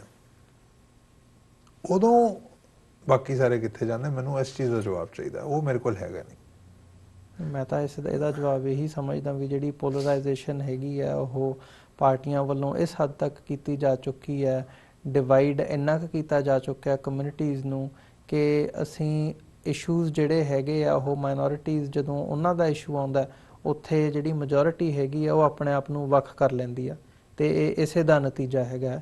ਦੈਟਸ ਵਾਟ ਮਾਈ ਕੁਐਸਚਨ ਵਾਜ਼ ਵੀ ਜੇ ਇਹੀ ਵਰਤਾਰਾ ਹੁਣ ਇਸ ਲੈਵਲ ਤੱਕ ਆ ਗਿਆ ਤਾਂ ਆਉਣ ਵਾਲੇ ਸਮੇਂ ਦੇ ਵਿੱਚ ਕੀ ਇਹ ਡਿਵਾਈਡ ਹੁੰਦਾ ਨਹੀਂ ਨਜ਼ਰ ਆਉਂਦਾ ਵੀ ਇਹ ਮੈਜੋਰਿਟੀ ਇੱਕ ਪਾਸੇ ਖਲੋਤੀ ਹੈ ਤੇ ਮਾਈਨੋਰਿਟੀ ਇੱਕ ਪਾਸੇ? ਜਿਵੇਂ ਅਸੀਂ ਜਸਟਿਨ ਟਰੂਡੋ ਦੀ ਵੀ ਗੱਲ ਕੀਤੀ ਹੈ ਵੀ ਉੱਥੇ ਪੰਜਾਬ ਨੇ ਤਾਂ ਜਸਟਿਨ ਟਰੂਡੋ ਦਾ ਸਵਾਗਤ ਕੀਤਾ, ਪੰਜਾਬੀਆਂ ਨੇ ਸਵਾਗਤ ਕੀਤਾ, ਪਰ ਇੰਡੀਆ ਵੱਲੋਂ ਜਾਂ ਜਿਹੜਾ ਮੀਡੀਆ ਵੀ ਸੀਗਾ ਉਹਨੇ ਵੀ ਉਹਨਾਂ ਨੂੰ ਜਿਹੜਾ ਹੈਗਾ ਉਹ ਭੰਡਣ ਦੀ ਲਾਈਨ ਰੱਖੀ, ਦਰਕਿਨਾਰ ਕਰਨ ਦੀ ਲਾਈਨ ਰੱਖੀ। ਸੋ ਕਿਤੇ ਨਾ ਕਿਤੇ ਇਹ ਡਿਵਾਈਡ ਨਹੀਂ ਹੁੰਦਾ ਨਜ਼ਰ ਆਉਂਦਾ? ਦੇਖੋ ਜੀ, ਟਰੂਡੋ ਵਾਲੀ ਵਿਜ਼ਿਟ 'ਚ ਤਾਂ ਜੀ ਪੰਜਾਬ ਨਾਲ ਧੋਖਾ ਹੋਇਆ, ਪੰਜਾਬੀਆਂ ਨਾਲ ਧੋਖਾ।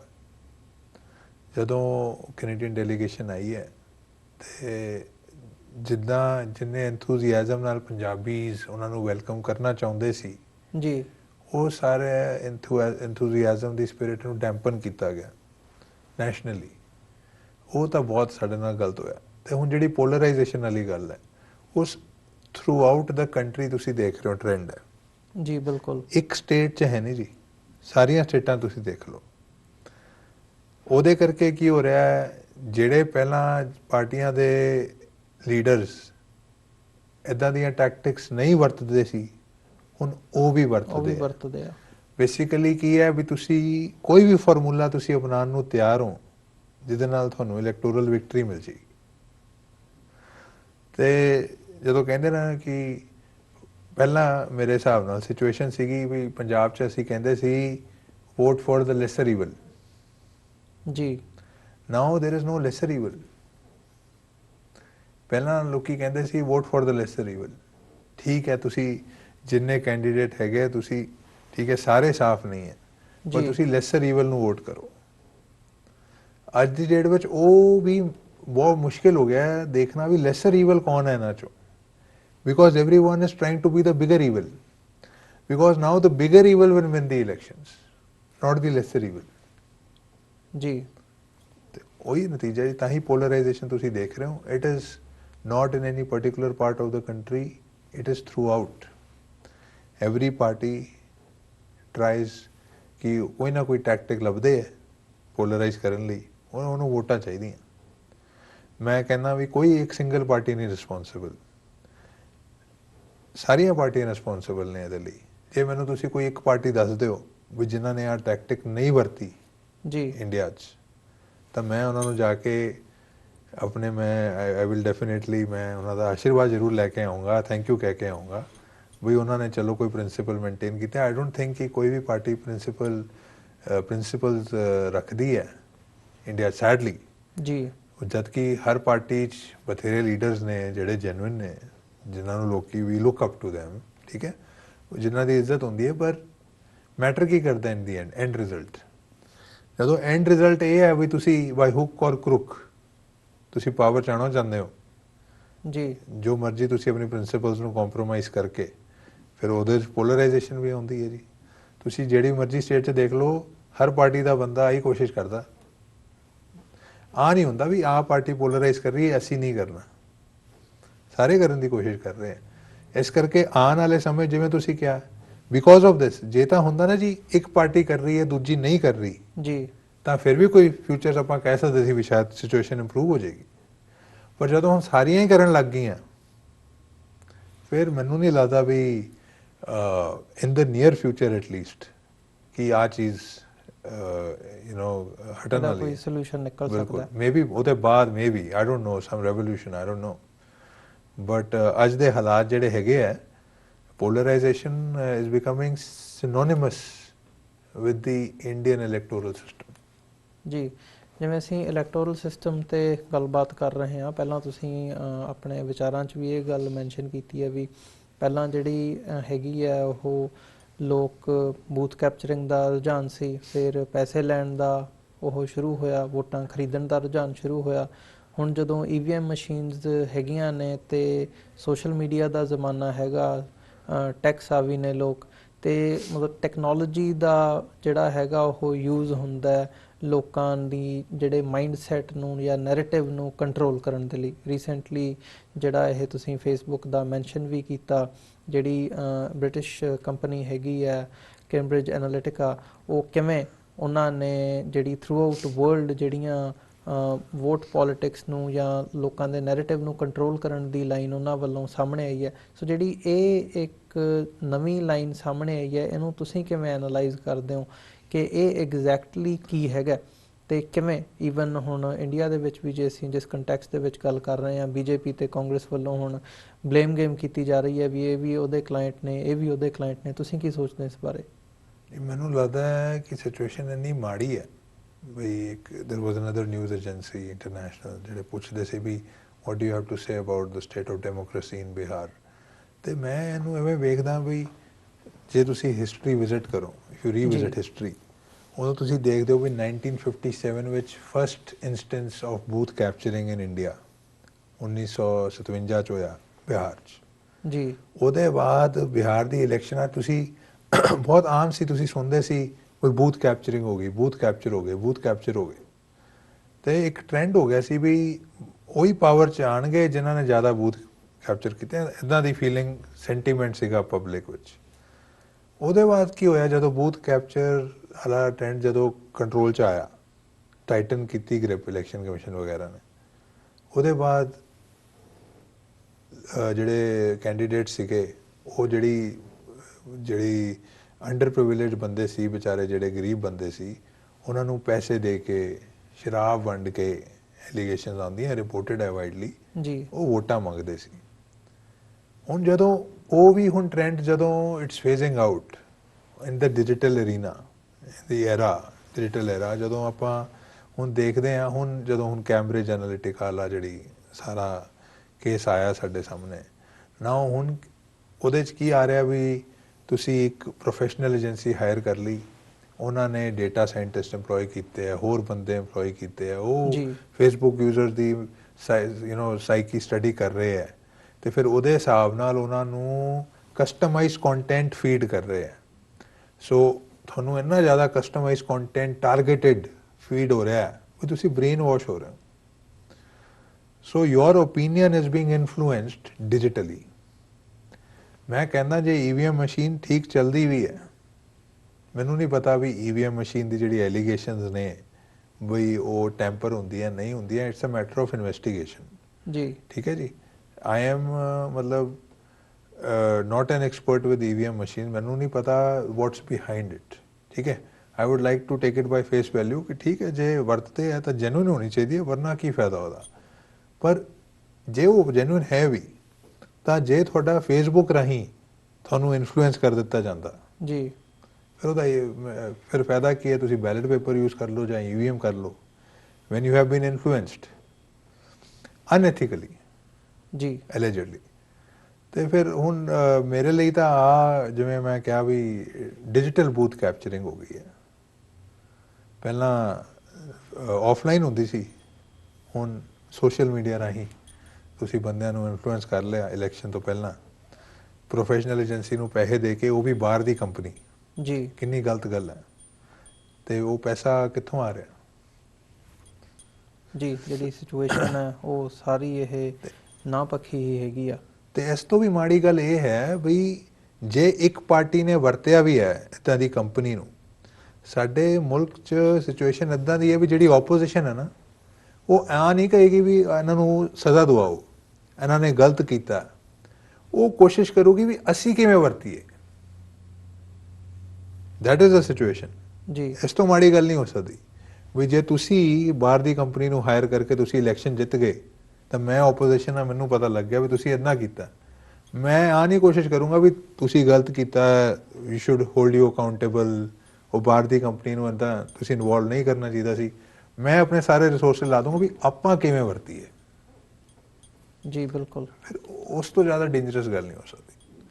ਓਵਰਆਲ ਜੇ ਅਸੀਂ ਇਸ ਹਿਊਮਨ ਰਾਈਟਸ ਦੇ ਇਸ਼ੂ ਦੇ ਉੱਪਰ ਵਾਪਸ ਗੱਲ ਲੈ ਕੇ ਆਈਏ, ਧਿਆਨ ਇਹਦੇ 'ਤੇ ਹੁਣ ਕੇਂਦਰਿਤ ਕਰੀਏ, ਅੰਤ ਦੇ ਵਿੱਚ ਤੁਸੀਂ ਕੀ ਸਮਝਦੇ ਹੋ ਕਿ ਜਿਹੜਾ ਇਹ ਇਸ਼ੂ ਹੈਗਾ ਹਿਊਮਨ ਰਾਈਟਸ ਦਾ, ਅਸੀਂ ਓਵਰਆਲ ਇਹਦੇ ਕਈ ਐਸਪੈਕਟਸ ਨੂੰ ਅੱਜ ਡਿਸਕਸ ਕੀਤਾ ਇਸ ਡਿਸਕਸ਼ਨ ਦੇ ਵਿੱਚ।